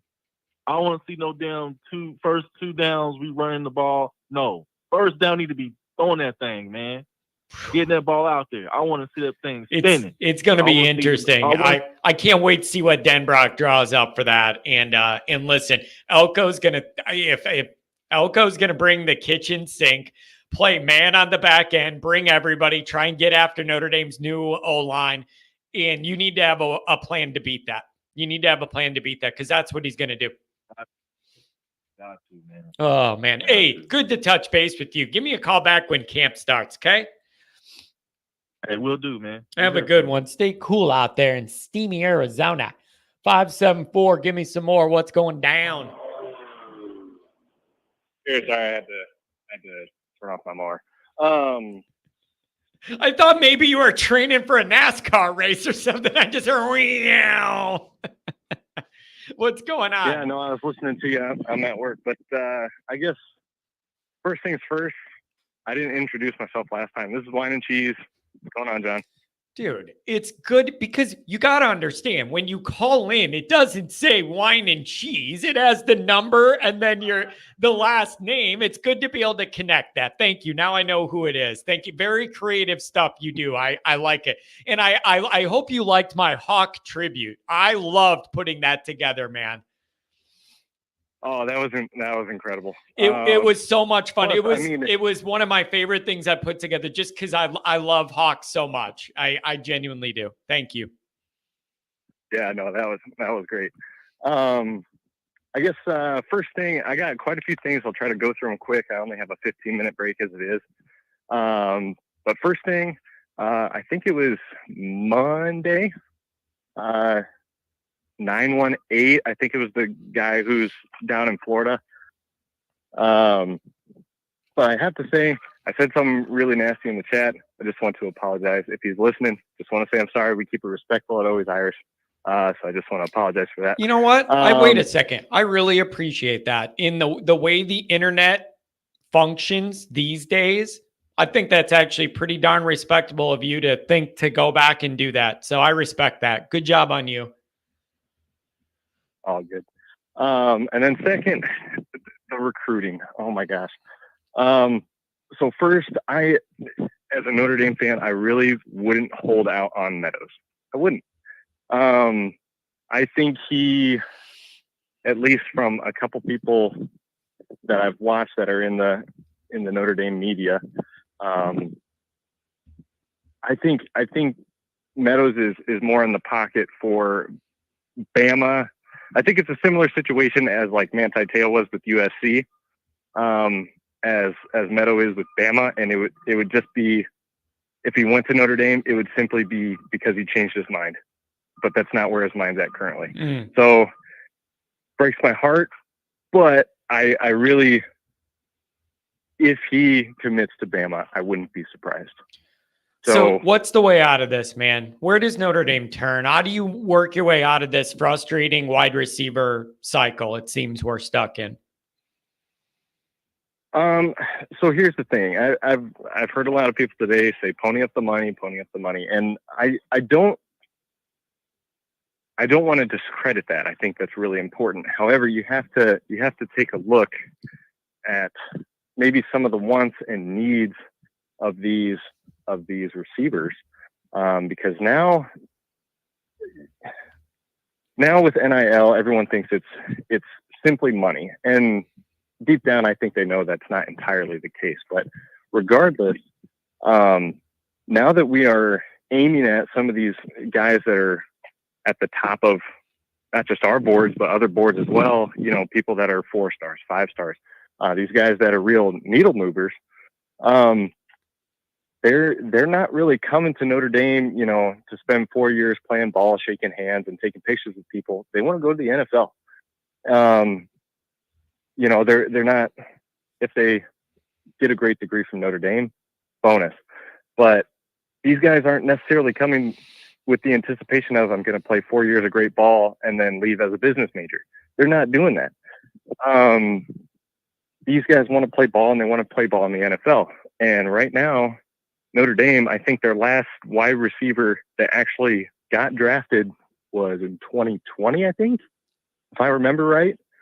So with that said, it's like, yeah, we may pay more money, if we do pony up the money and start beating out these other schools monies wise, like these recruits are still looking at their choice between a Bama who slings it around, has an NFL pipeline for wide receivers. And then they look at Notre Dame, where Notre Dame wide receivers, their dreams of playing NFL essentially go to die. So if these guys are actually serious about going to the NFL, regardless of how much money you pay, they see Notre Dame as the end of their NFL dreams. So all that to say, we need to play games first. And I know I said this last week when I called. We need to play games because right now we're all kind of freaking out. Like, we just played 2024 and we went 5-7, and now we're freaking out that we don't have any players to put a show together on the field. It's like, this is the perfect conversation that we could have had last year going into 2023.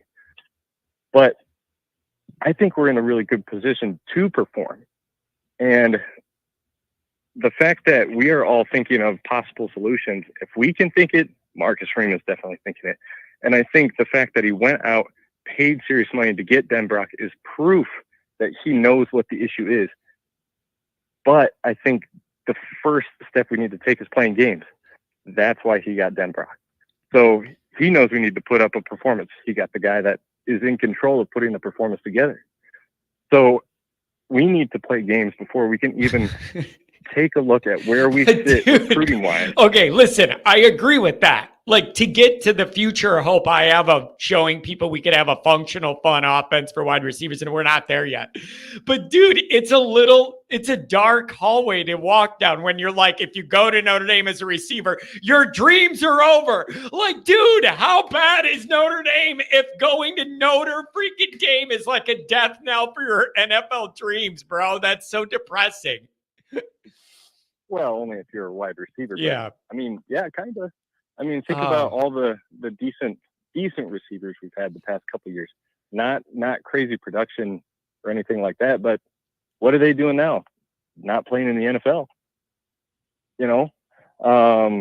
So, dude, am I wrong, or is Ben Skoranek not even a guy we recruited, but a transfer, not like our most functional NFL receiver now?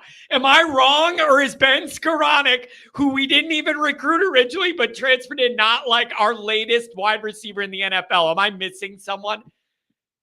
Honestly, am I missing somebody, or is he not like the last one? And it's not even a guy we recruited originally. Unbelievable, bro. This is Notre Dame. Come on. It's Ben Skoranek, and I think I'm probably going to get my timeline messed up, but Ben Skoranek, and then before him, Chase Claypool, maybe. And even he's kind of going through the diva thing and not really well liked. So yeah, Claypool had all sorts of problems. And then the thing with the Bears didn't go well. There's a lot of, this is just I'm telling you, if you take your love for Notre Dame and put that aside and be honest with yourself, there has been nothing that appeals to receivers about Notre Dame at all in the last bunch of years. And it's just got to change on the field, off the field, whatever you got to do. That's the reality. You got to change it. Yeah. And really just kind of recapping, it is a matter of, I don't know if these kids can take a look at a little extra money that Notre Dame throws at them and have that overcome the fact that they may not get to the NFL, which as a 4 and 5 star is more so their goal than trying to get a payout that they can flex in high school during, 7-period business math. It's like, that's all. Wait. Somebody's in the chat saying Komet and Wright, but those don't count. Those are tight ends. I'm talking about wide receivers. Those are tight ends. No, we're tight end. You got that on lock. That's not the problem. And as a result, it almost recruits itself at Notre Dame because of that lineage. That doesn't even count. Even though they catch passes, I'm not counting them. That's tight end. Totally different ballgame. Sorry I interrupted you, Wine and Cheese. My bad. Oh, no, you're good, buddy. So yeah, I think again, we can only freak out after we play the 2024 season, because that's an actual thing that we can hold up our recruiting to, comparative to where we are just in the college football landscape, and actually see how we're doing. Because if I'm being honest, and this is maybe hopefully something that'll calm your blood pressure. But Notre Dame's currently out recruiting their results on the field. I feel like people are starting to forget that. They think because we're Notre Dame, because we project that we'll go 11-1, 12-0 this year, that we should be a top 5 recruiting class every year. But think about all the other teams that are way below Notre Dame that had better records than us. I mean, that's just how it is. We're out recruiting our results on the field. So if we want to increase our recruiting, we need to increase our results on the field. But we can't do that until we play games. Got to do it. Wait, got to do it, man. Now somebody else is riding the shark. Bro, he ended up playing baseball for the Cubs and the Sox. I can't even count that. And then Butternuts is saying, John, have you looked at the offense? It's putrid. It's disgusting. You're saying it's putrid and disgusting as if it's current. We don't know what the new offense looks like. And that's a big part of my hope, is that it's going to look totally different than what we're used to, which I agree with you has been putrid and disgusting. I'm telling you, week 1, game 1, play 1. It's got to be play action, bomb, 75 yards to phase on somebody, anything. Oh, baby. Whole place goes quiet. Ooh. That's a big moment, buddy. You see some dude, that week 1, that is a big moment. In it is hard for me not to feel like the entire momentum of the Freeman era is teeter-tottering on that result night 1. I don't want to be overly dramatic. I genuinely feel that it's that big of a moment. Like, I feel that pressure already. I feel it, baby. Yeah. Well, I'm gonna let you go. I got to get back on the mower. My Beautiful. T-shirt that I ordered came and I washed it and it shrunk, so I gave it to someone else. So I will be ordering another. Oh, come on. Does it have the for instructions? the, Like when I do them, I do it with cold water so they don't shrink. Otherwise, it will shrink. I got to make sure I do them on cold. Well, that's what I did. I looked at the tag. It said 100% cotton, washed it on cold, and it went from an adult medium to a youth small. So come on. That. I'll be ordering another. Let me check on the material there. Maybe I need to change the vendor. Some of them do that and some of them don't. Yeah. Oh, all right, man. Well, I'll let you go. I hope your blood pressure continues to decrease. Not too much, though. I think I'll live. Not too much. You could die either way if it goes too high or too low. Either way. All right, either way, I gotta find some middle ground. If I go too high, I'm a goner, and if I go too low, I'm a goner. Can I just live in the middle? Have fun on that mower, bro. Yep. We'll talk to you later. We'll see you at the tailgate. Yeah, see ya. Oh, that's funny. John, we've put one quarterback in the draft the last 10 years. Why are we able to overcome that? Maybe somebody wants to give, give Freeman credit for figuring out to get those guys somehow interested. I mean, listen, there's a lot of history with Notre Dame quarterbacks. It does not surprise me you could appeal to that a little bit, even though it's been a very long time. 646, you're in the mix. What's up, Bruce? Hey, John. Sorry about that. How's everything going, man? I'm a little stressed out, Bruce, but I'm good. Yeah, I see that. I'm all right. I got you. I'm just a little wound tight. tight. A text, man. I didn't forget you. I'm a little wound up. Oh, it's all good. By the way, the last caller talked about his shorts, his shirts. I'm waiting for me and Ben's matching shirts to arrive. The Let MF Cook shirts. So thanks for that. Oh man, if I need to redo the vendor because I tested a bunch of these, some of them, if you do ones that don't shrink, the price to do it through the vendor is outrageous. Where no one's going to pay for the shirt of that quality at that price. But if you go down, you got to be careful about it. So like usually I don't let mine sit in the dryer the full time, dry it a couple minutes and then pull it out and let it air dry. Like it's kind of tedious, man, because I don't want to overprice them. But if you go cheaper, you do got to be careful. It's not a perfect science. Got you. All right, so I'm going to run through a few bullets real quick. I know you got callers waiting and blah, blah, blah. I know how this goes. So first, I just wanted to say I'm wondering at what point people are going to start wondering, how come he's always in a meeting at 10 o'clock Monday, Wednesday, and Friday? So, because I got the sign on the door again, but so be it. Second, I remember hearing you, I think last week, you were talking about the EA Sports College Football 25. And I gotta tell you, John, I don't think you understand what a big deal that is. I literally went out and bought an Xbox, Xbox Series X, just so I could play this game, because I've been waiting all these years for that. And they didn't make it for the previous iterations of the console. So it's a big thing. It's a real thing. I'm sitting here listening to your show at work, supposed to be working, and watching videos of Notre Dame gameplay in this game on YouTube. Bruce, let me tell you this. It's a real thing. Let me tell you this. It isn't my thing, but I totally understand that it's, for a lot of people, it's a big deal. It's just not my personal thing. I'm not a big video game guy, never have been.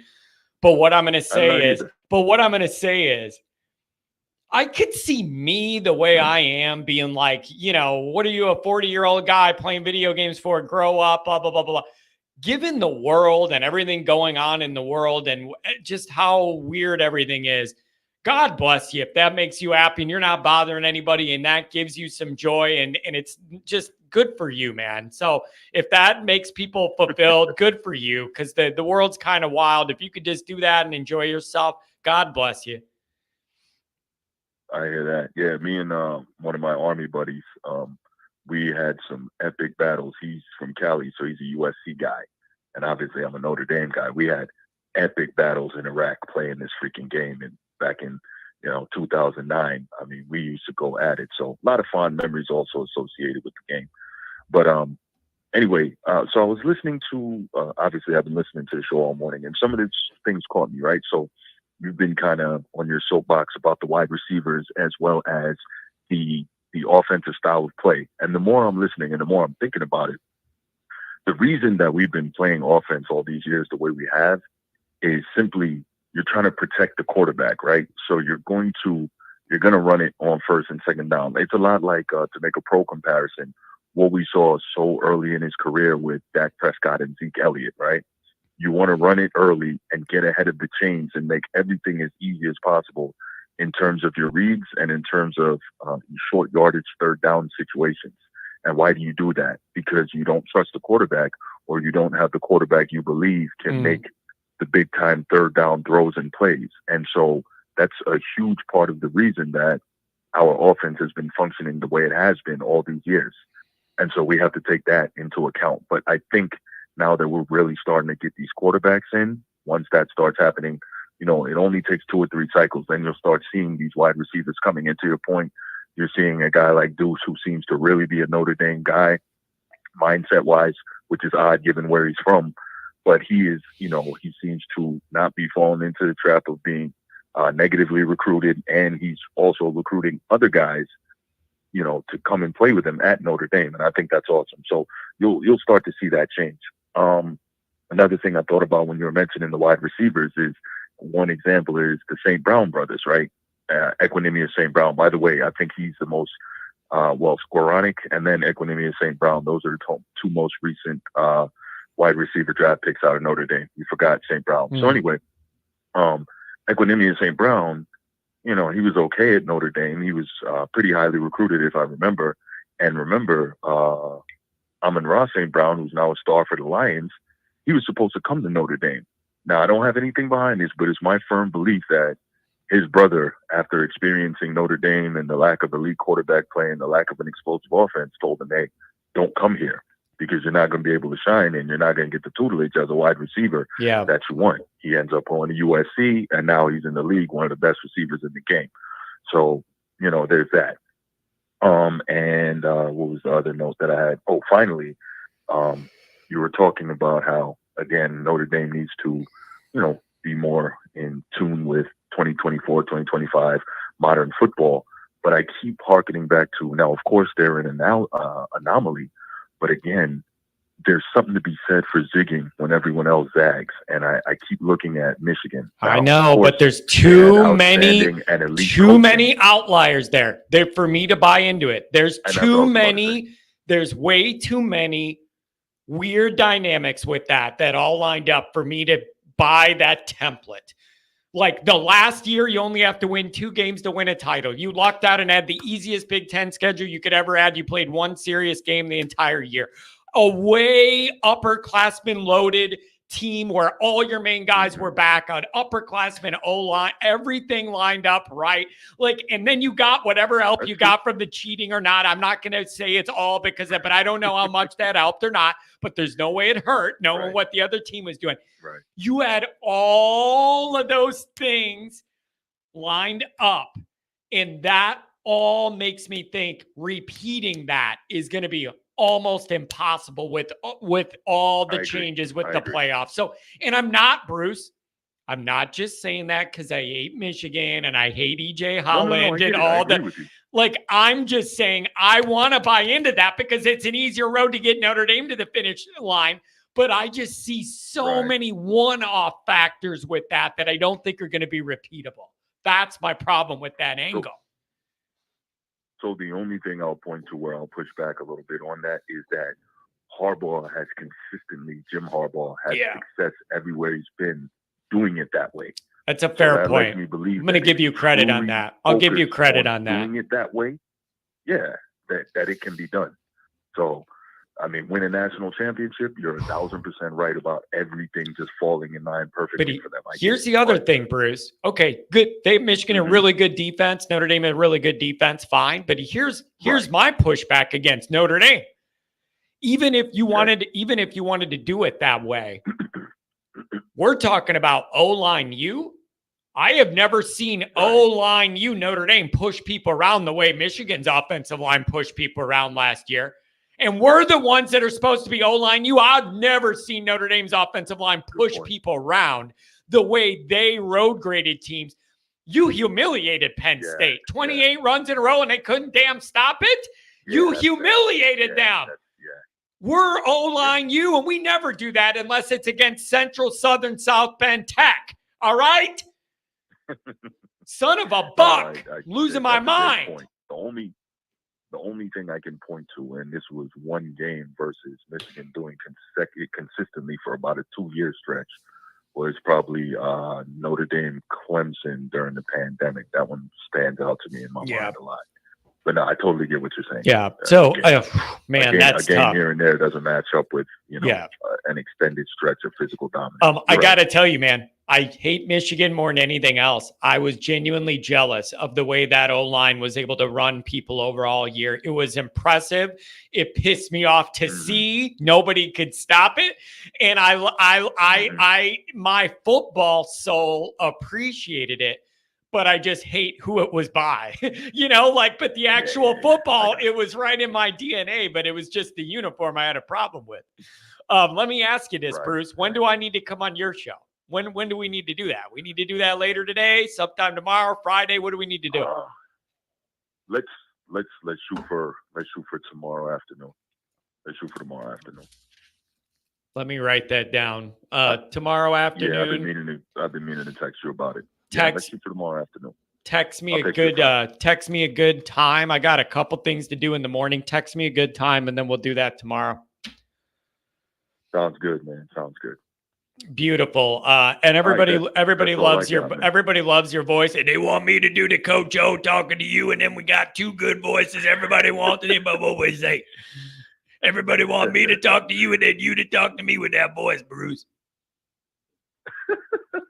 By the way, did I tell you last time I was in South Bend, I met Coach O? I think I posted the picture. I think you did. Yeah, you did say that because he was walking around. That's perfect. It all comes full circle. Do I really sound like a motivated? No, you sound like the guy from The Waterboy. Oh, I love that. You like the one homo naked? Home where you make it. Home where you make it. Oh, man. Bruce. All right. Text me, man, and we'll figure out a time to do this. Will do, man. Thanks for taking the call. Have a good one. Yeah, I'll see you. You're hard at work there. I love it, man. Oh, I got a meeting. I got a meeting. Oh, man. 818, let's make it great. What's going on, Rodney? Tiptoe through the tulips, out the window. Dude, you never know what you're going to get on this show. We got Coach O voice. We got Tiny Tim.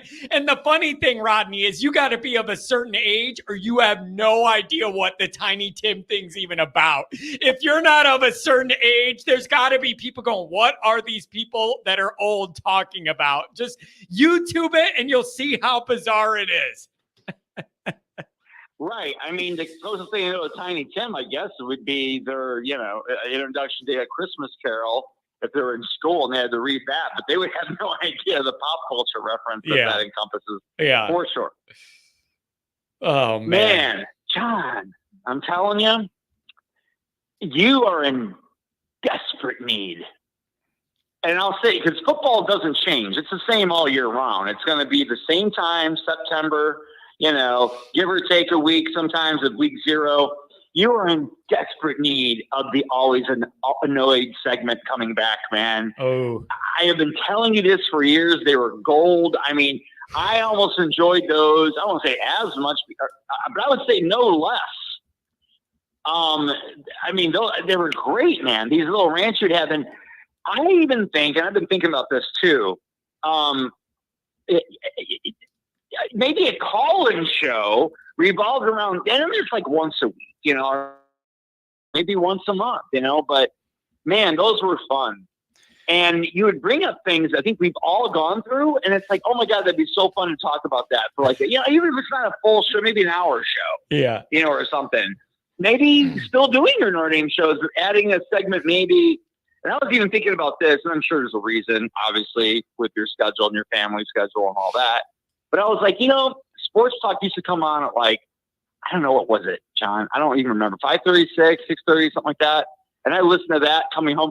Have you thought about doing, during these off times of the year, having a once a week where it's almost like the evening show, but not like late evening, 8, 9 o'clock, but like 5:30. Again, I know that's probably I've thought of it. And the other thing is, there's going to be some incoming changes to my situation here for this year, maybe.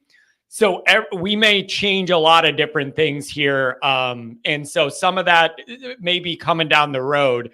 But there's some things in the works. So I think a lot of what I do, we may be tinkering with and restructuring and some new opportunities for content.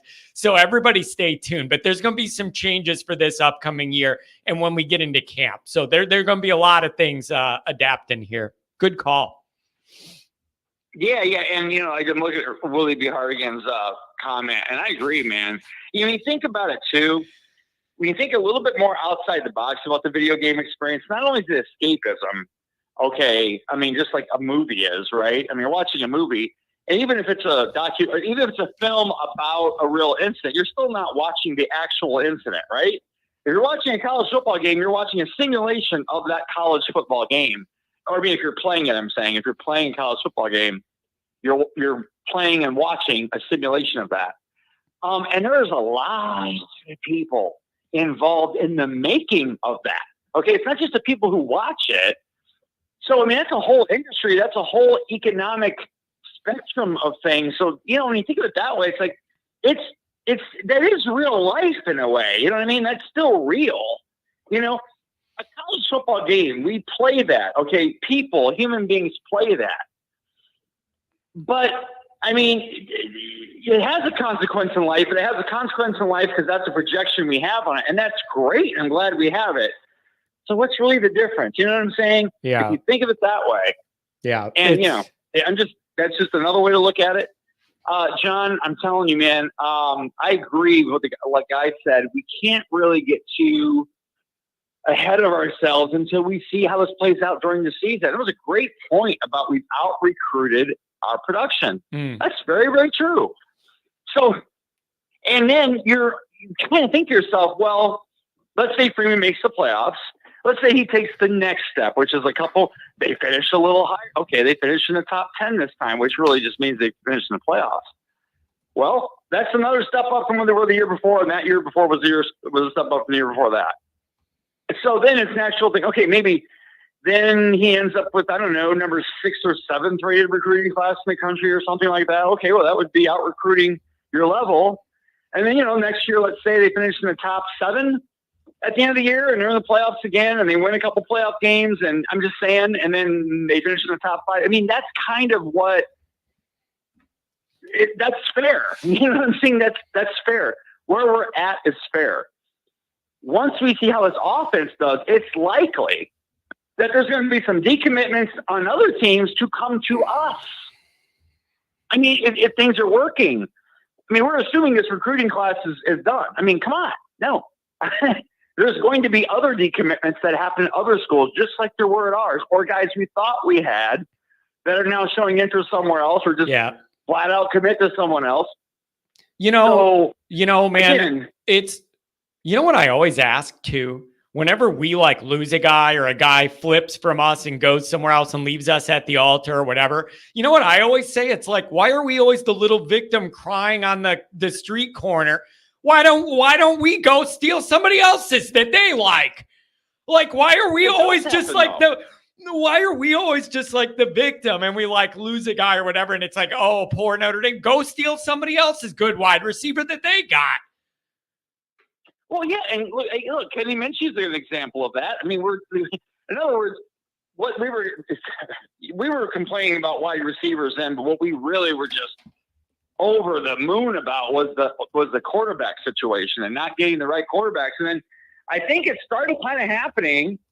We had the car thing, but I mean, when Kenny Minchey, we got him late in the process, from Pittsburgh, or who was originally committed to Pittsburgh. Yeah. So I mean, that kind of started that, and then of course that momentum has kind of continued. Okay, we didn't get what was his name, Moore. We'll see how that plays out, but I think we're all just fine, more than just fine with the quarterback room right now. I think we're elated pretty much. If you look at the guys we have, assuming, everything stays as is, man, I mean, that's about as good, maybe certainly top 5 quarterback room. I mean, I would probably say that's fair to say, right? Yeah. The wide receivers is now the next step. That's all. It's just the next step. You can't expect everything just to come together all once. You know what I mean? It's like there are other teams out there that have had a longer track record of developing wide receivers and them going to the NFL and so on and so forth. Of course, the money plays a factor in that. The NIL plays a factor in that. But, I mean, I'm not worried. I'm really not. I'm not sitting here like, oh, my God, this is so bad. And I get it, man. We got to have something to talk about. And you know what else too, Rodney? It's worth talking about. You know what else, man? Listen, a part of this has to do with the calendar. I sincerely mean that. Yeah, we're not like we're not into camp yet, and so no, like we're not to where it's like there's football again, and you're worried about the actual season and the game results, and so you have that. There's nothing else really to worry about other than the recruiting and whatever. And like, that's where all of the focus is now. When camp opens, that'll subside a little and we'll get into the actual games. I just feel like it's a combination of a lot of these factors and where we're at in the calendar and everything. And people are they're wound tight. And I feel it, Rodney. I feel this pressure and this stress. I do, man. Well, yeah, I mean, I feel it with you. I mean, I'm feeling it from you. You know what I mean? It's like, wow. But I get it. I mean, I'm not trying to play dumb about the whole thing. I understand. I mean, it's that time of the year. It's that time right before we're getting into camp. When that's where all the focus is going to be at that point. It's not going to be on recruits to some degree because there still won't be games. And once the games get here, I mean, recruits will hear about it and things will happen and whatever. But, man, we are going to be caring about how the team is playing at that point. And camp is going to be fun because, players that, okay, how did this guy develop from spring? What's it looking like now? Oh, these new wide receivers we just got. How are they going to look?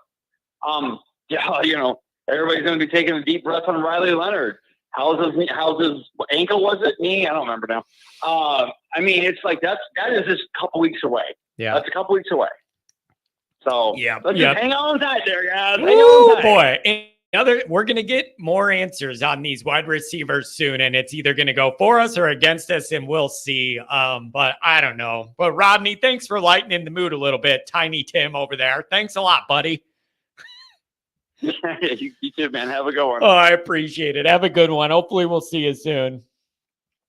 Oh, man. 260. What do you know? Last caller of the show. It's been a doozy. What's going on, dog?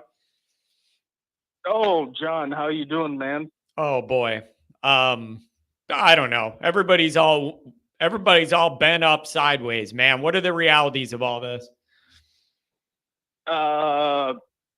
If I just got off of vacation. Hey, by the way, wait. By the way, I'm not acting like I'm above that fray. It's getting to me too. I don't want to for a second seem like, oh, everybody else is freaking out. It's getting to me too, and it's affecting me. So we're just wound a little tight, man.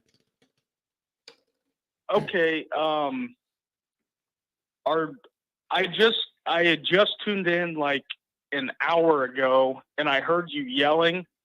No. When I got to my house. And No I'm like, way. Okay, so I'm gonna call in and see what John's all upset about. And I've been listening.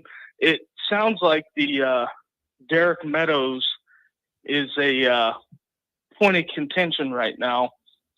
I'll throw it out there from my previous calls that that I've had in the past. We went back and forth. The people in your chat were roasting me alive about whenever I was saying NIL, Notre Dame needs to open up the books, and they were giving me grief in the chat and kind of freaking out a bit about I was saying, well, who is Deuce going to throw to? And I said, this is a major problem. And this is like months ago. And I said, NIL is a big deal right now because it's about to go away. And you got to open the checkbook for some of these kids to get them committed. And if I was a betting man, I would say he's going to be a Bayou Bengal. He's probably going to go to LSU. Yeah, that's going to go over real well in this fan base. Trust me, everybody will react great. I'm just saying, because if you go and look at Notre Dame's first round wide receivers, what do you have? Malcolm Floyd and Will Fuller, and then you go to LSU, you got Malik Neighbors, Odell Beckham Jr., Justin Jefferson, Jamar Chase. Like, I know where I'd go if I was a recruit. Yeah. But so I guess the question is, how do you change that narrative? What do you that's, I mean, I totally understand what you're saying. How do you change that narrative? How do you start to turn that tide? Not the crimson tide. We don't want them going there either. How do you turn that momentum around in your direction? You got to go out and you got to find a wide receiver coach that can go out and develop first round talent, or guys that go to the NFL that produce. Because if you look at, like I said, Notre Dame, you got Will Fuller and Malcolm Floyd in the first round. So it's kind of a crapshoot for Notre Dame. And then if you go back and look at the quarterbacks, it's Deshaun Kaiser's the last quarterback drafted from Notre Dame. And then the last quarterback to win a game in the NFL is Brady Quinn. Like, it's not figure that out. And then on top of it, you have you got the damn not winning games in the NFL on top of that. So, sorry, I lost my train of thought for a second, but it's a tough road to hoe at this point, trying to change the offensive narrative when you're a defensive-minded coach. Yeah. Well, maybe, Notre Dame. Isn't that what Mike Denbrock's here to do?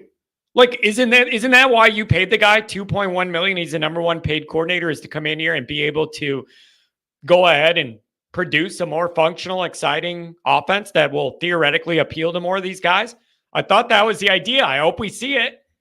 Otherwise, what are we doing here? That is the idea, but if you turn the clock back and go look at Jaden Daniels' NIL deal that he got from LSU his senior year, it was more than what Denbrock's getting paid this year. So yeah, I'm just saying that they have Notre Dame. Hey, right you now got your is in a sources. really- You got your sources and all this stuff you talk about. Notre Dame's got the money, don't they?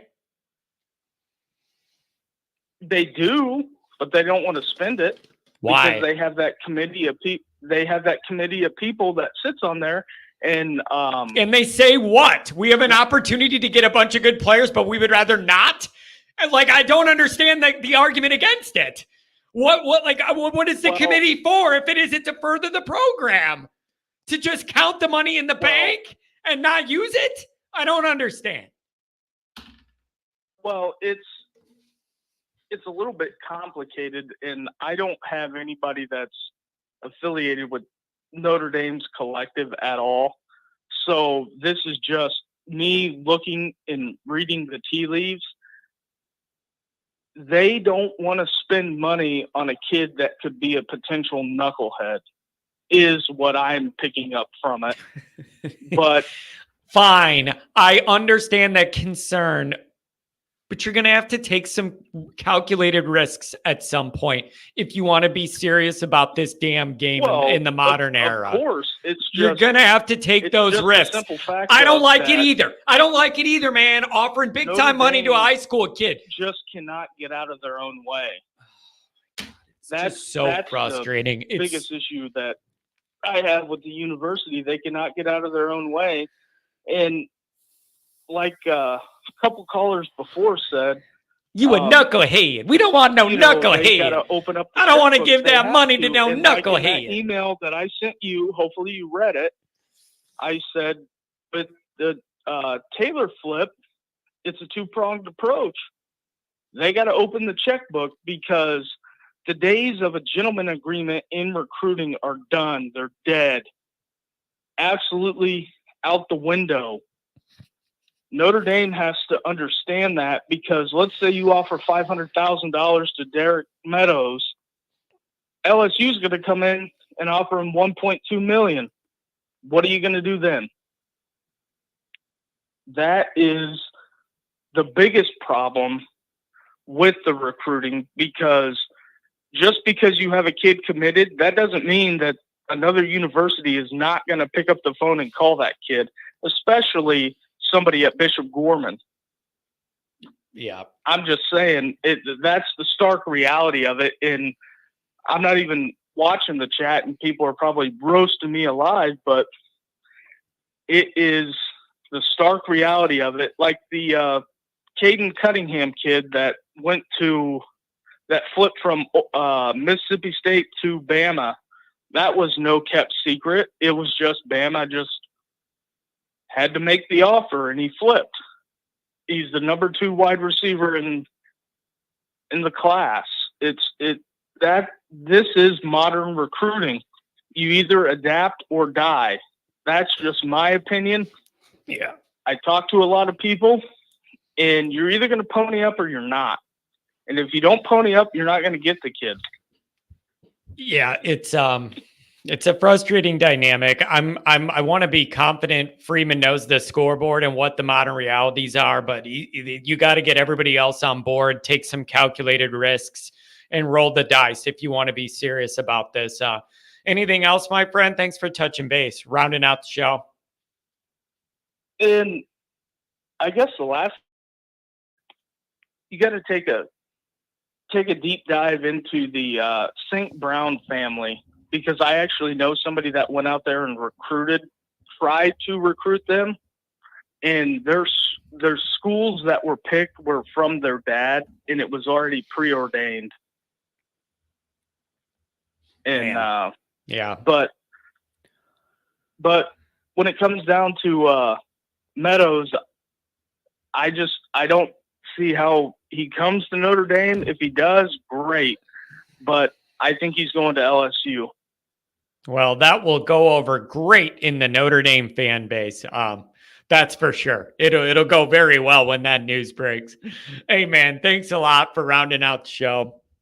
Have a good one. And one last thing, John. I was going to email you this, but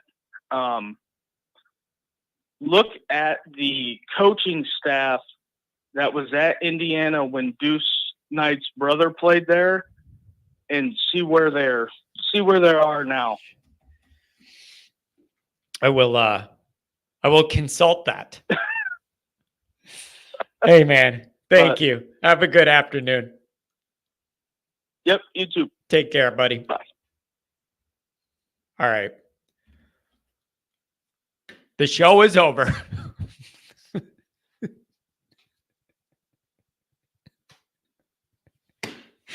The show is over. I'm going to go outside and sit on the porch for a minute with the Miller Lite. I love this show, but I need a Miller Lite and I'm going to go sit on the patio. I'm serious. I'm out of here. I love you guys. I love this show. There's nothing else I'd rather do. I just need to go unwind for a little bit. Thanks for the calls. Thanks for the chats. It was a full boat of calls, and I appreciate it. Pat, we're not doing this. I'm leaving, man, for real. Come on. What, Pat? What? I answered it, and he hung up. I tried to take it, Pat. Oh, man. All right, I'm out of here. I'm losing my mind. Pat, maybe we could do a Saturday night. You said it was the only one. You said it was like the only open day you have. Maybe it's a good time to do a Saturday night show and whatever. All right, I'll talk to you guys. See ya.